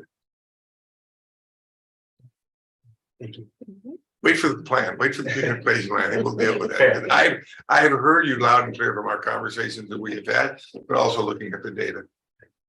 Yeah, in 2009, the campaign was deeply targeting. And it wasn't to the exclusion of any group other than the low propensity voters. Right. Or those that might be less likely to support it for one reason or another. So that was sort of the criteria. And it wasn't to the exclusion of any particular group. It was to tap into those most likely to be supportive. Case in point would be the phone banks that the seniors put together. The numbers that they had to call were not just random general numbers. They were calling seniors in the community. The PHBA, when they got involved, they were very involved with pushing the fact that we had Pleasant Oaks Park and we needed $4 million to be able to do that. And that was the trigger. That was the target of what we were trying to get them to be interested in. This is a long way perhaps around it, kind of encapsulating maybe what some of you have been asking, but also I guess my inability to see the education piece in this before we go to a questionnaire. Because if I got sent a questionnaire about something I had no idea about, and that I hadn't somehow had the ground softened around me about it, I'm not sure that I'd give you the feedback that you'd really want. And so I'm wondering where in all of this timeline are we going to be explaining that we have needs? I think Where does all this happen? same time. I mean, we wouldn't send out a questionnaire without some context for it. If you remember in that early, there was a letter. I mean, we did it. I wish I had brought it. I should have, but I'll bring it next time. There was a question from a long letter from the general manager, and then a questionnaire that was part of that. And in that letter from the general manager, it gave the context of what the needs were. So it'll be part and parcel. We don't have the resources to do a full bore, blanket educational stuff and finish that phase off and then do questionnaire. We kind of have to do them together and do a good job. But, and again, none of this stuff will go out without Michelle or you all looking at it and making sure it does what we want it to do. And so that's our challenge of trying to put something together that really does both things. The last campaign seemed to focus on a wish list as opposed to a needs list. And to me, it wasn't as catchy as, you know, when we're able to show, you know, wood rot at the community center, or Mhm. you know, in this particular case, we've got a pool deck out there that, you know, we've band-aided for 8 Mhm. years. And it's going to cost $400,000 to replace if that's what we were going to do. Right. So there are things we'd like to do, but there are things I think we need to tell people we need to do as well. And maybe we can even couch the things that we would like to do in terms of needs, that we have no pickleball courts in our, you know, in our community. We'd like to have pickleball courts in our community, but we could couch it as a need to have pickleball courts in our community. So, you know, I mean, that's kind of an approach I do to think a question that way. We're not gonna be able to pass a bond big enough to do everything. Right. That we've seen that you would I like to agree, do. I agree with You're you. gonna have to make some tough decisions on what you're gonna spend your money on. And I do think the more specific we can be, the better. Now, we don't have the benefit like we had last of the senior center. That was such a classic, classic Need, yeah. need. And then it hit a perfect demographic, but I also think. We just did a bunch of focus groups in Napa for school district there, which lost by a handful of votes of a bond measure. And one thing we learned is the ballot language that the people write, you know, the 75-word run-on sentence seemed to people to be just a catch-all to allow the district to do whatever they wanted with the money. Which, you know what, it was. If you really boil it down, that's what it was, because the lawyers wrote it in such a way that if whatever Oh, the people need spotted was, it, huh? and people got it. Yeah, And I think we're gonna have to be we have to promise specific. some Exactly. specifics, yeah. And commit to so, it. but that's a step from now. Yeah. That's when, you know, when we start making the decision, what's gonna be on the ballot, that's when a lot of the difficult work is So the gonna happen. questionnaire is engaged with education as well. Correct. Talk about, you know, what the needs are. I think it would be really helpful.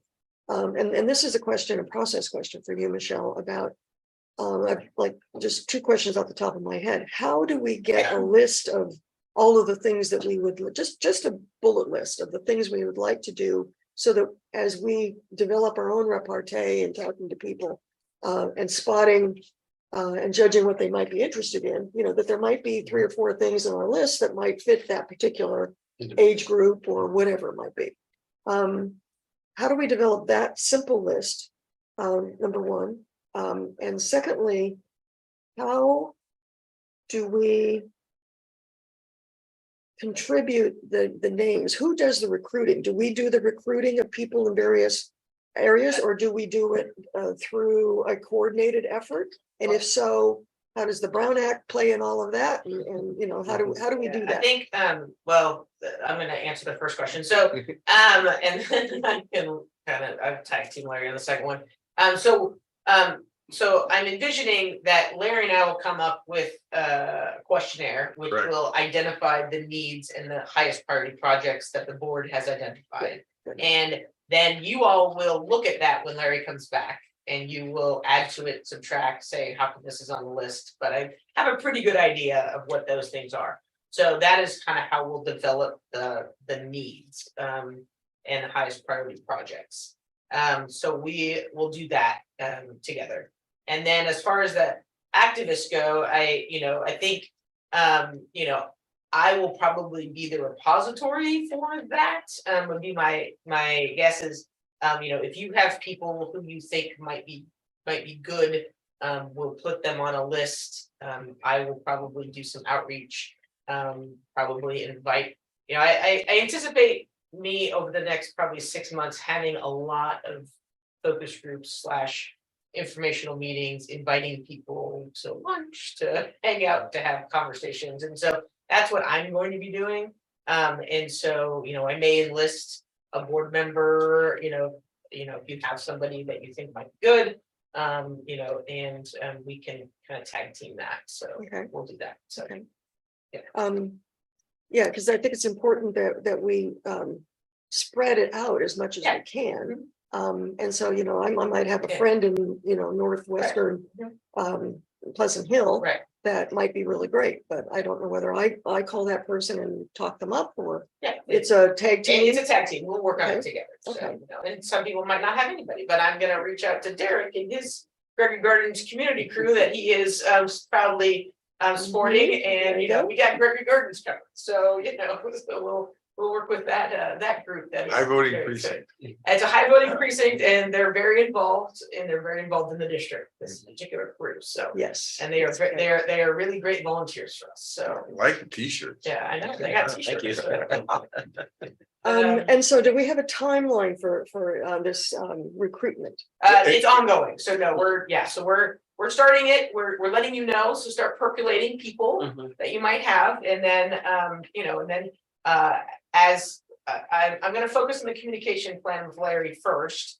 And then, probably once we kind of have that in a draft form, then I'll talk with you guys individually, and, you know, we can have a conversation about people you might know, so, Okay, so can we do that like in the next 45 days? yes. Okay. We'll do that in the next 45 days. Because I think we're all engaged Engaged and here. ready, I know, I'm not gonna let you die off, we're gonna keep it up, so, yeah, and I'm gonna talk to my staff as well about, you know, high propensity users of programs who may be interested as well. And we'll identify some of those, because we know all of those people as well, so. Okay. All right. Any other questions of Larry or Michelle at this particular point? Michelle was looking for some direction. Yeah, My I guess that sense you were okay. My you were sense okay, from yeah. the conversation is that we're okay with the timeline, at least the first one or two steps here. Is that correct? Let me just ask you, when's your next board meeting? Our next board meeting's on June 8th. I think. I think we need to come back if we can, You can. okay, and have a full-fledged. Discussion about the communication. I don't want to lose time. We agree, Okay. so June 8th, we'll put you on the schedule. Okay, got it. Agenda. June So 8th. June 8th, you'd like to come back? So regarding the mass campaign, there seemed to be a small group of local people that seem to rally and sort of get up in the middle Mhm. of what sort of strategy are we sort of envisioning about a sort of hardcore no contention? My guess will still be no's. Is that a campaign question? I mean, do we? It kind of is a campaign question. I think that they will be involved. Anybody that's voted is gonna be involved in the questionnaires. They're gonna be doing, they'll have an opportunity to say, I'll never vote for a bond major. I don't support this. I wish I was in Lafayette. I mean, whatever they might say, they're gonna say it. But, As it relates to our communication, is there any sort of things we should address now ahead of time, sort of anticipation of the opportunity? Well, we know that no contingent came from these The four blue districts. dots, it looks Yeah, like. it came from this area, so the facility we have that's in that area is Brookwood Park, so. We would most like, there are a couple of things that need to be done at Brookwood Park. We need to upgrade, you know, could upgrade the playground, needs a restroom. You know, there are some things that we could, for not a lot of money, we could include potentially in a bond measure. That would, similar to what you say around Shannon Hills Park, mhm. that we could rally some of these people and, you know, at least try to negate some of that no and turn some of those to yes. And so potentially, but we'll look at that and, you know. The problem aren't no voters. Right, people may have voted no, but I don't categorize them as no voters. They're people. There's a real. When you win a bond measure, you probably get more unenthusiastic yeses than you do get enthusiastic yeses. People say, I don't know if I want to vote for this, but it sounds like a good thing. That's as good as somebody saying, I think this is the greatest park and recreation district ever, and yada, yada, yada. It's nuanced. People that invest themselves on note, it's really hard to turn them. And, you know, they have a right to express theirs. I would never say we should denigrate them or anything, but it's hard to convince a no voter to go yes. And especially when you look at where the votes are in your district are the people we need to convince. It was not so much to convince the no voter to be no, it was some sort of like they're putting out information for the maybes that might. They still will. They still will. You can't. Yeah. It just will happen. All right, And did you want to open public I do comment? want to open public comment, Ken, you have. Public already commented. You have another 30 seconds. No more comments. Okay, thank you. All right, any hands raised or? No hands raised. Okay. We'll close public comment then, and do you have the Yeah, I'm the good. We got sense of direction. where we're Yeah, at? Right. Yes, I do. Good. Thanks, Larry. Larry and you all very Melissa, much. thank Appreciate you it. very, very much for being here this evening. Yeah, Thanks, thanks. Eric. And we'll see you at our next meeting. Next time Melissa will do the presentation. No, she's back there so quiet, but thanks, Melissa. All right. We'll move on to item 6.2. Thank you both. Good night. Consider request from the American Cancer Society to sponsor the Relay for Life event through a fee waiver for use of Pleasant Hill Park picnic areas 1 and 3 for September 30th, 2023. Michelle? Thank you. I'm gonna ask Ken to come on up here. Ken, do you want to come sit up here in the presenter's chair? So as I mentioned last time, Ken graciously came on May 11th because I told him it was going to be on the agenda, and then it wasn't because I was out of town and forgot. And so so tonight staff is bringing to you a request to waive the fees for the use of 2 picnic areas for a nonprofit group, the American Cancer Society, for their Relay for Life event on September 30th. And so the district has been supportive of this particular event since its inception, I believe. Yes. And Bobby, I believe, is our team leader for our district team. And so we would be waiving fees as a sponsorship of this particular event. And then the American Cancer Society Relay for Life would recognize the district as a sponsor at its event. They would be using picnic areas 1 and 3 for a total of value of $330. As I mentioned in the staff report, the American Cancer Society would still need to pay the $150 refundable deposit. So if it is left in great condition, then they get the $150 back. We want to make sure that there's some incentive to make sure, and they always are great renters, so that's not an issue. And then any additional permits, I don't, as of right now on their permit, they don't have any, but if they need any additional permits like jump house or alcohol, then we would ask them to pay those separately. And then we would also not be waiving the requirement for insurance. So the district would need insurance from the American Cancer Society, naming us as additionally insured. But staff is recommending that the board authorize a sponsorship in the amount of $330 through waiver of fees for use by the Relay for Life. I'm going to turn it over to Ken. You want to add anything? Not too much. Normally, those facilities are rented out for birthday parties or corporate sponsors or group events. But this one is designed to raise money to help fight against cancer. The American Cancer Society has 4 goals: research, education, advocacy, and support. And 45 Nobel laureate winners receive their funding from the American Cancer Society. If you would waive this fee, it would help us achieve those goals, and we would graciously appreciate your support. Thank you, Ken. You're welcome. I had just for all of you board members, I had asked, Michelle had originally put this on the consent calendar, which would have obviated the need for you to come out again twice, Ken. But I thought it was an important item for us to have a discussion about, because when nonprofits come to us and ask for fee waivers, we do have a policy about it. And as you can imagine, it is a slippery slope, because we are very supportive of many nonprofits in our community. And we simply, are not really in a position to waive fees for everybody or give, room rentals and things. So I did want to have a discussion or an educational opportunity for all of you for this. Michelle has framed this as a sponsorship, not so much as a waiver.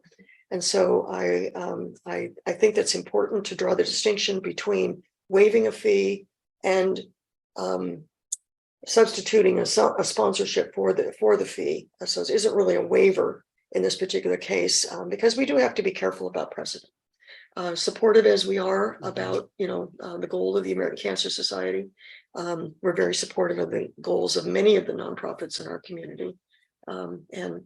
So that I think is an important distinction. But I'd like to have some discussion if any of you disagree with that or feel differently. I think the goal gets us to where we are and where we need to be in support of Ken and his request here, but does it in the appropriate way by being a sponsor. Bobby, you've been around long enough to know that we sometimes get these inquiries and it's very difficult. Can be difficult.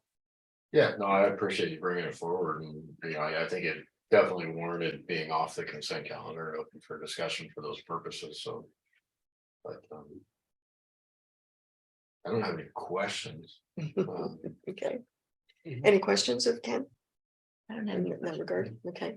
Are sponsorships available then in the Absolutely. way that we are discussing? Yes, and it would be listed as a sponsor on the website, it would be listed as a sponsor in the program for that day. Thank you. Sounds like a good workaround. Any public comment on this from the? No public raising hands and no emails. Okay, so no public comment on this item. Is this an action item? It is an action item. Okay, then I would entertain a motion to support the American Cancer Society's request that we sponsor the event to the tune of $330, which is the equivalent of the use of 2 picnic areas, which would be our contribution to the event. I'm sorry. Awesome. I'm Sorry, I was just gonna ask where we're gonna have the conversation. I wasn't sure with the discussion you sort of said. We should have a discussion. Well, but we have the motion and then we'll have some discussion since you'd like to do that. Yeah. Okay. Okay, motion, So moved. Okay. On your, any second? Second. Okay, second, discussion, Queen.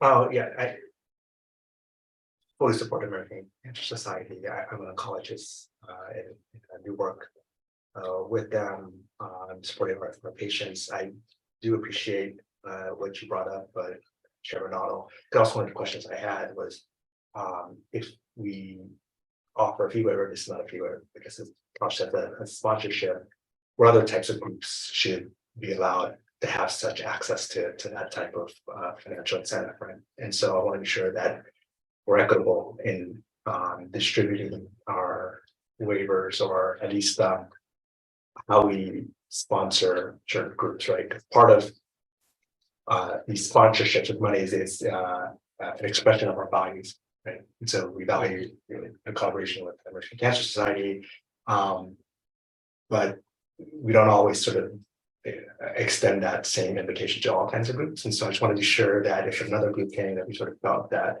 there's a way to show that we value what they do in the community as well too, that we don't necessarily say, well, there for one, the activity we can't do anymore. And we don't. That is the slippery slope. Yeah. So I do appreciate that you brought that up, because I wanted to show that other groups have an opportunity as well to at least propose something that we can consider in some way, whether it's the sponsorship or whatever it may be, that we do support other groups that may not be as large as the American Cancer Society, but still bring value to the community. It is the difficult issue. So for example, if Rotary were to come to us and ask for the free use of the Prayer Pavilion, for a day, rather than, us rent it for fees, and they were to suggest we do it as a sponsor, I'm not so sure that we have the same reaction to the Rotary Club doing their fundraiser. And then, there's just a contextual difference. There's a quantitative difference. I'm trying to put my finger on it. So just because we are suggesting a sponsorship for the American Cancer Society's Relay for Life I don't think necessarily puts us in a position to have to sponsor every nonprofit that comes to us. We get to draw some distinctions. So I just want to be clear here that you've identified the slippery slope. But I'm not supportive of the idea that we have to sponsor every nonprofit who comes through the door and asks us a question in the interest of equity. No, that's not what I was proposing. I was proposing that at least in terms of access, that organizations have the ability to do so, and that we just be mindful. Because we oftentimes get caught in the sponsor, we do fee waivers for the same groups over and over and over again, right? We don't have sort of the outside perspective that, okay, another group comes in. Are we going to at least allow them some at least a presentation or something, at least the access to requesting that, not necessarily that we have to approve it, that we just be mindful that we allow people to have that same access. That access is absolutely. Yeah, every for everybody. group who would come to me and make that request, I will bring it to the board. And so just so you know that every group that has come to me as a staff member and made a similar request. The only other one that recently has been every 15 minutes, which is a program of the high school. And we did sponsor that as well, that particular program. We've done that a number of times. So anybody who comes to me will get their time in front of the board, and staff will make a recommendation based on, what else is being offered, and if it's beneficial for the district to sponsor that particular event. And then we also have co-sponsored groups, which, any group who would like to come, they meet the criteria. We're working on, improving that, and so hopefully we'll be able to extend that. But, there's a lot of district resources that go into those co-sponsored groups, and some of them are super small, like the Magic Club. So. Yeah. Exactly. Bobby. If I could, maybe a suggestion would be that this could come to the program committee for a discussion, setting some parameters. And to Secretary Tran's point, I think more importantly on the equity side is probably just the communication to everyone that this is a possible opportunity as well. I think I heard that in part of your comments. So I don't think there's a lot of groups that, Tim's intimately involved in many organizations in town and has been involved. There's a lot of groups that probably don't know that potential opportunity is out there, and if we have some parameters, but we're communicating to that folks, at least everybody, it's an even playing field to even make the request. Yeah, and we don't actively communicate that at this point in time, but we can definitely talk to the program committee about that. If we could do that, I think that would be. And just so you know, this is the first time that the American Cancer Society has made this request. We have not sponsored them in the past. Last year, even during COVID, they paid for their use, and so yes. So I think, and I don't think this is something we would do on an ongoing every year basis, necessarily. We want to spread that around to other groups, but yeah. So yeah. Well, I'm going to call for the vote here for a second, but I just wanted to thank you for sitting through what is probably an awkward conversation, but I appreciate the fact that you can hear us have this conversation about our concerns about, opening a Pandora's box here, and that it is certainly an issue for us. We can't sponsor everybody. I understand. Yeah, nor should we. Okay. We have any further discussion?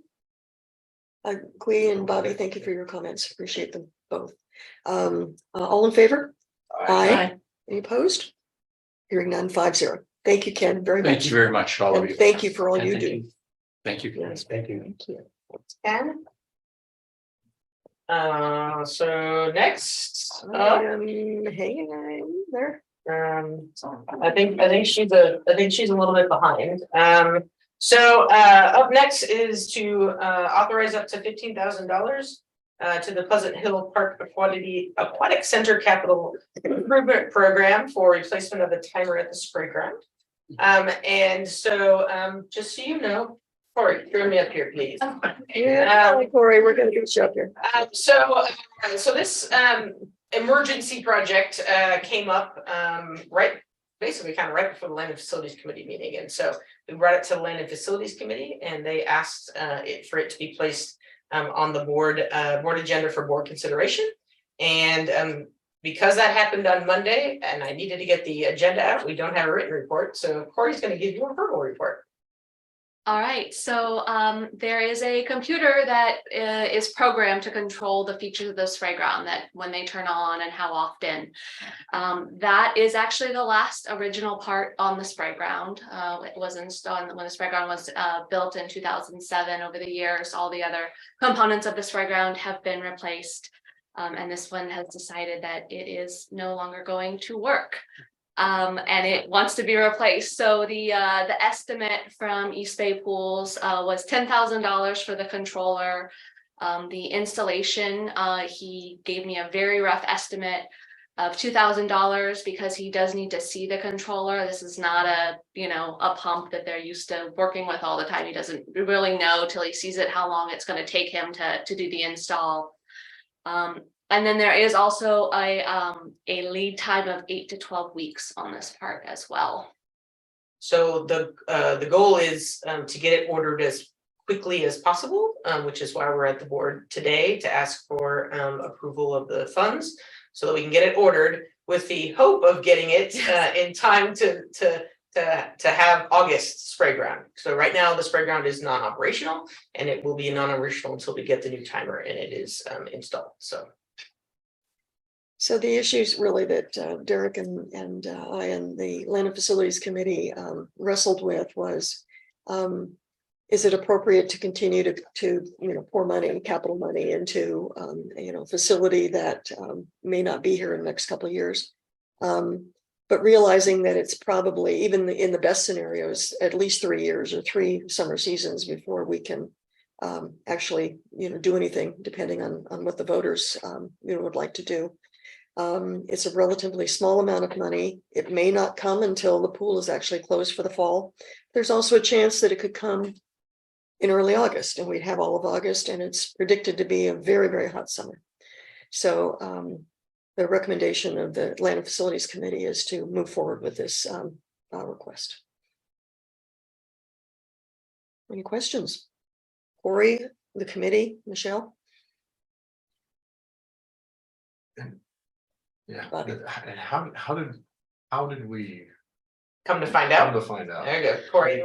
They went to set the spray ground up for the underwater egg hunt and it wasn't working. That's when they discovered it wasn't working. And they tried many variations of trying to get things to work. There is a way on the controller, you can turn it on so it does the programming. There's a way to do what's forced on, so all of them are on. None of those work. They actually also had an old controller from a different site, probably not as old as ours, but they tried that as well. And that one also was not working. So it's where we're at. Going forward, is there something we try to test this thing on a, Yeah, well, it was working when we closed down. We Yeah. use it so seasonally. Yeah, So that's part of the problem is that it's yeah, I think it's more of a comment. One of my questions. Okay, thank you. Any further comments or I'm sorry, questions of Corey or Michelle? Okay, any public comment? No hands raised. Okay, no public comment. I will close it and bring it back to the board. Bobby. Yeah, no, I mean, it's the first thing that comes to my mind is 4th of July and the amount of times that, former mayor, Councilmember Harris and he and his wife helped, fund that. The fact that we've heard that it's not open, now it's not even gonna be open to anybody. It's troubling.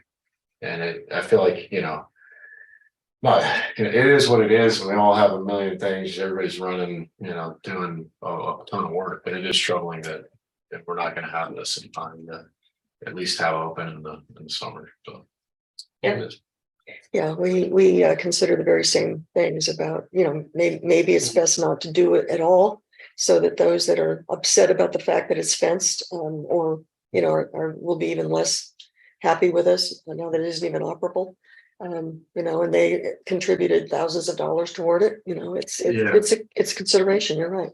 To that point, if I can, because Larry's book, sidewalk strategies, that's one of the things that is considered is, do you just not do it because then the public will see that it needs to be upgraded, and it actually has the adverse effect that the public sees that something's closed down and not, in their mind, it's perceived as it's not being cared for or taken care of. And so my suggestion would be that absolutely that we do this, and we do this until we have the resources to do something else and make the decision to close it down. So that would be, I fully support this. And I think we can put this on like a monthly startup. Is that something that you can do? Can you, or is it unwinterized? So like if you did this check in January and we found out that it wasn't working instead of waiting until we were gonna use it. So Yeah. I think that's the point that that Director Glover is making, is that we should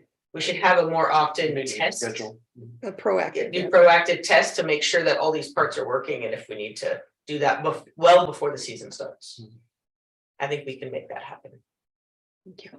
Derek. I just wanted to comment on one of the things that I had thought of during when it was presented at Landon Facilities was that, we just recently removed the diving boards from the pool, and without some sort of play amenity like the spray ground, it's denuding the whole pool experience. So I was definitely very supportive of trying to get something in place as soon as possible. It's a little different though. The diving boards, of course, are, we're not it's a applying code. the depth of the pool, so.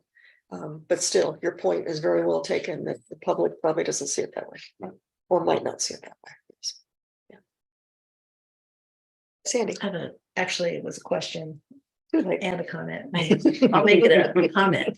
I imagine that there'll be some signage that will not just say that it's closed, but there could be some information there that indicates what the problem is, so it's not. That the part is on order. Yes, something, Yeah. Or Something some cute graphic that says it will be open as soon as we can or something. yeah. Their global supply chain. Yeah. With an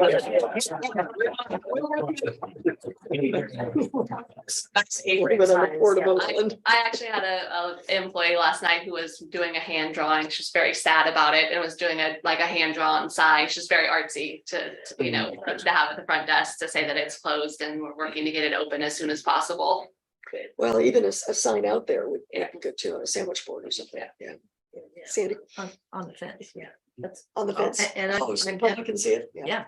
And I'm definitely supportive of getting a part ordered. Any other discussion about this? Okay, you needed a vote? I need a motion. Okay, I'll entertain a motion to authorize up to $15,000 to the Pleasant Hill Park Aquatic Center Capital Improvement Program for replacement of the timer at the spray ground. So moved. Thank you, Bobby. And move second. A second. Thank you. All in favor? Aye. Any opposed? None by vote. All right, item 7 is verbal reports from committee chairs and opportunity. Thank you, Corey, very much. Oh, we kept you late. Sorry about that. Verbal report from committee chairs and opportunity to set meeting dates. Land and facilities, well, you heard one of the things that we chatted about. We also had a chance to look at a slightly modified elevation of the Roger Smith bathroom, the proposed one. The issue being that the height in which it was designed would require us to go both to planning commission and architectural review. If we can lower it to 14, we can avoid those steps. And given our issues with our experience, shall we say, with the PHBA storage, it seems to make quite a lot of sense. So I would encourage both Derek and I thought the rendering was quite attractive. And so would encourage all of you, if you have any questions about it, to see Michelle. Okay, but we have asked her to move forward with that particular. Yeah, so I'm gonna go to the city and get start the staff level approval process. So that should hopefully be fairly quick, and then we'll come back to the full board with the full bid package due out to this. Good. The other thing is, as you heard, we had a presentation in our last meeting about the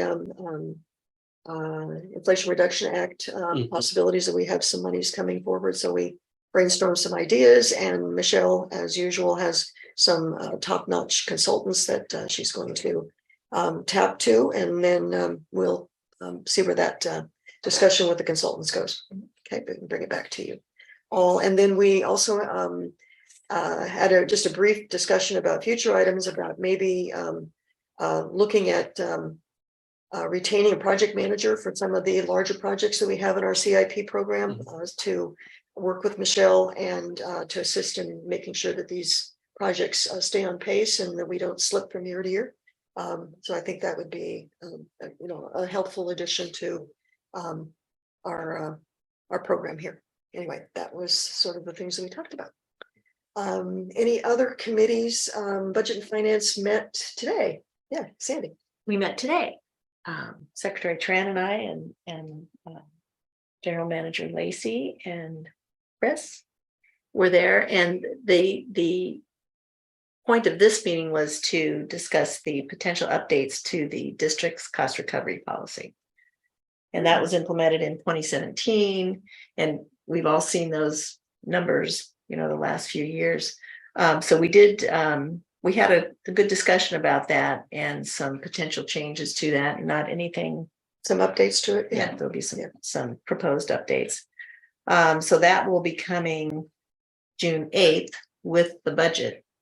Now, with Larry coming back, is that gonna work? Sure. Okay, so we. Oh, no, it's not June 8th, it's June 25th For the budget. The budget in the, so you are meeting on June 8th for the final okay, package. all right, thank you. So the full board will get the budget on On the June 25th. 22nd. So I'm sorry, 22nd, 22nd, yeah, on the second meeting, because we always do the second meeting for the preliminary budget, and then we adopt it in July per our policy. Good, for a minute, I thought. Yeah. I thought we Busy. had. That was Yeah, gonna that's be- busy. No, that was June- gonna be one of June those 8th long. is you guys, is the budget and finance committee, finalizing the Yes, budget the package and everything, and the policy and all that.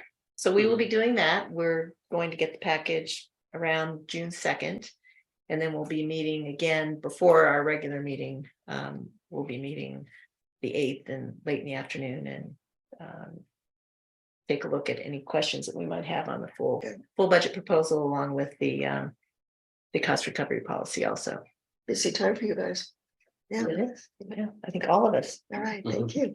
Are there any other programs, Michelle, that you're planning on Yeah, scheduling some meetings? yeah, we're gonna meet with the program committee, so Bobby and I think it's Bobby and Derek, right? Yeah, so I will get so I'll get an email out, we'll find a time, so we've got a couple of things for the program committee, including facility fees and the sponsorship package, and so got a couple, that's it for now. Great, wonderful. Any other committee chairs or any comments? Okay, good. Move on to item 8, board announcements and requests to staff. Bobby.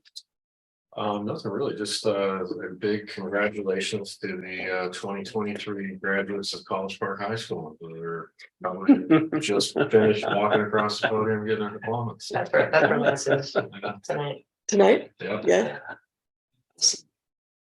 Got a couple staff, we've got kids graduating. Is that it? That's it. Thank Okay, you. good. Derek. Yeah, so I really appreciated the Park District participating in the Art and Wine Festival. It was a great event, and the booth that was put out there was really nice, and I think had a lot of people checking it out.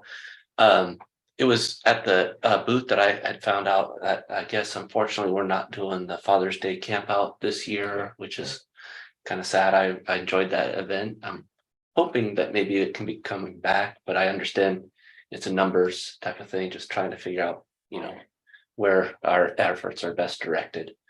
There are other things that I wanted to just, mention is, so next month being Pride month, I'm hopeful that the district does something around, that, just to kind of generate awareness and things of that nature. And support. As well as just wanted to also highlight that the city is putting on a Juneteenth celebration. So I'm hoping that people can attend and show support for that function, as well as Sandy mentioned, we've got a number of also summer concert series where, we can help, promote the district as a sponsor of those events. We're, open to taking people out there and having a booth to, talk about some of the things that we've got going on. It's a busy time of the year for the district. So, and then just as one final note, I know I mentioned this before, but just a reminder, I'm going to be out on vacation. So yeah, I won't make the next meeting, but I know Larry will be here. I'm really interested to see what else he brings. I'll be reading the packet, even though I won't be participating in the meeting. And you could always provide me with input if you have. Oh, that's a good idea. Yeah, I might do that then. So. Yeah, Right. that's So my we'll report. have a report ahead of when Larry Yeah. comes. Yes, Okay, yes, so yeah, Derek can have a chance to look at yes, it. so this time he wanted just to spring it on you.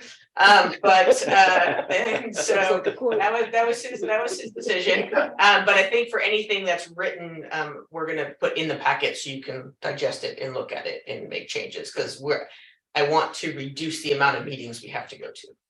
Because we need to move it along quicker, so. Thank you. And then since the Justice League didn't give me an update in the GM report, but just so you know, we do a number of things for Pride Month, but the Justice League, which is our DEI committee internally, that committee is, we're gonna be flying pride flags on all of our flagpoles for the first time, so just as an FYI, they have done that, so they're moving forward with that. And then we usually change our logo on our staff reports, and we do a resolution and we do a number of other things, but the pride flags are new this year. Thanks And I to can add, Justice. yes, and I can add that the teen center also, for our camps that take place for the month of June, we do a pride celebration there. And like a kind of scaled down parade type thing. Oh, nice. for Pride. And we encourage, I think, the Spirit Committee along with Justice League is gonna be doing a joint barbecue in June, and we're gonna be highlighting Pride Month at that as well. Thank Lots you, of Nicole. good things to come. Good. Thank you. That's it. Yeah. Great comments. Right, great.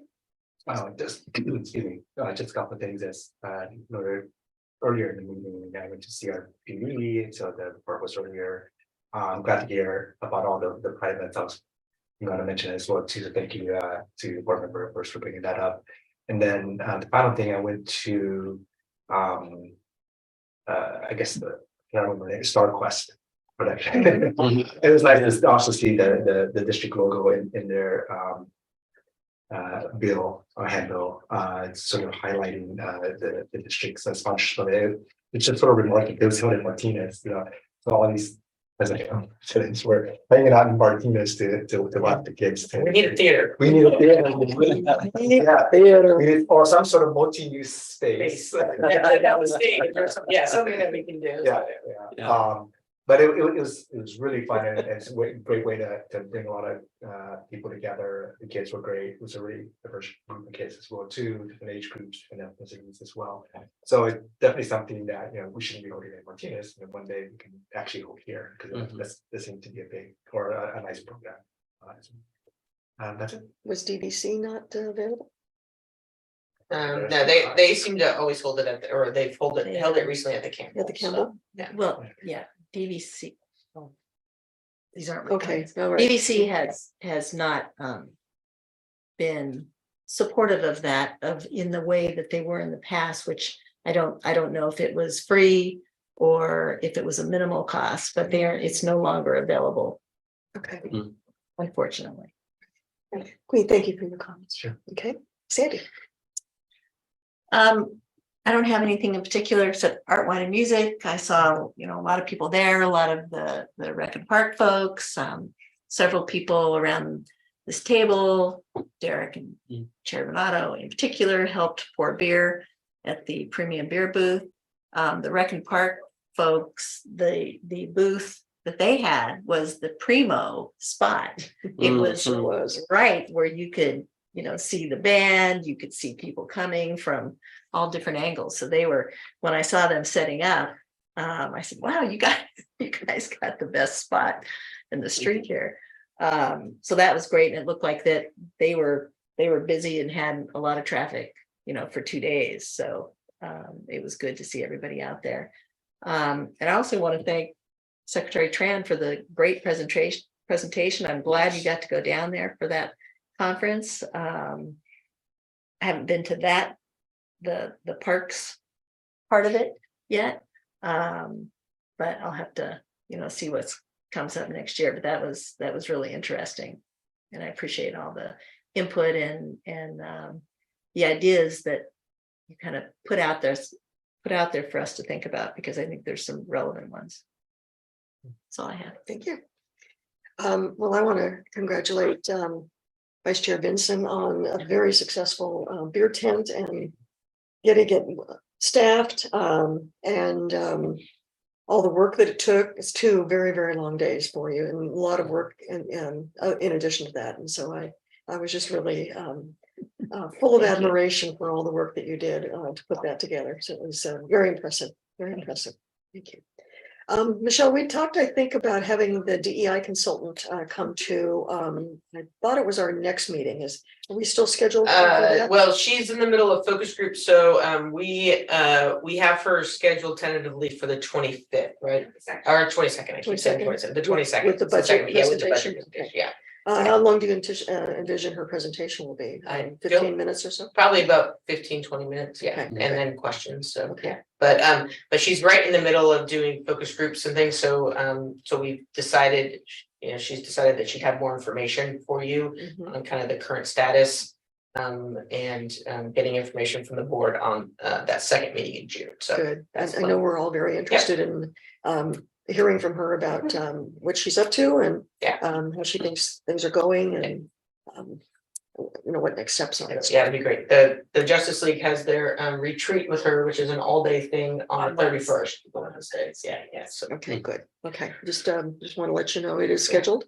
And I also didn't want to do it on the 8th because Derek's not going to be here either, Yeah. so I want all 5 of you here, so. great. Okay.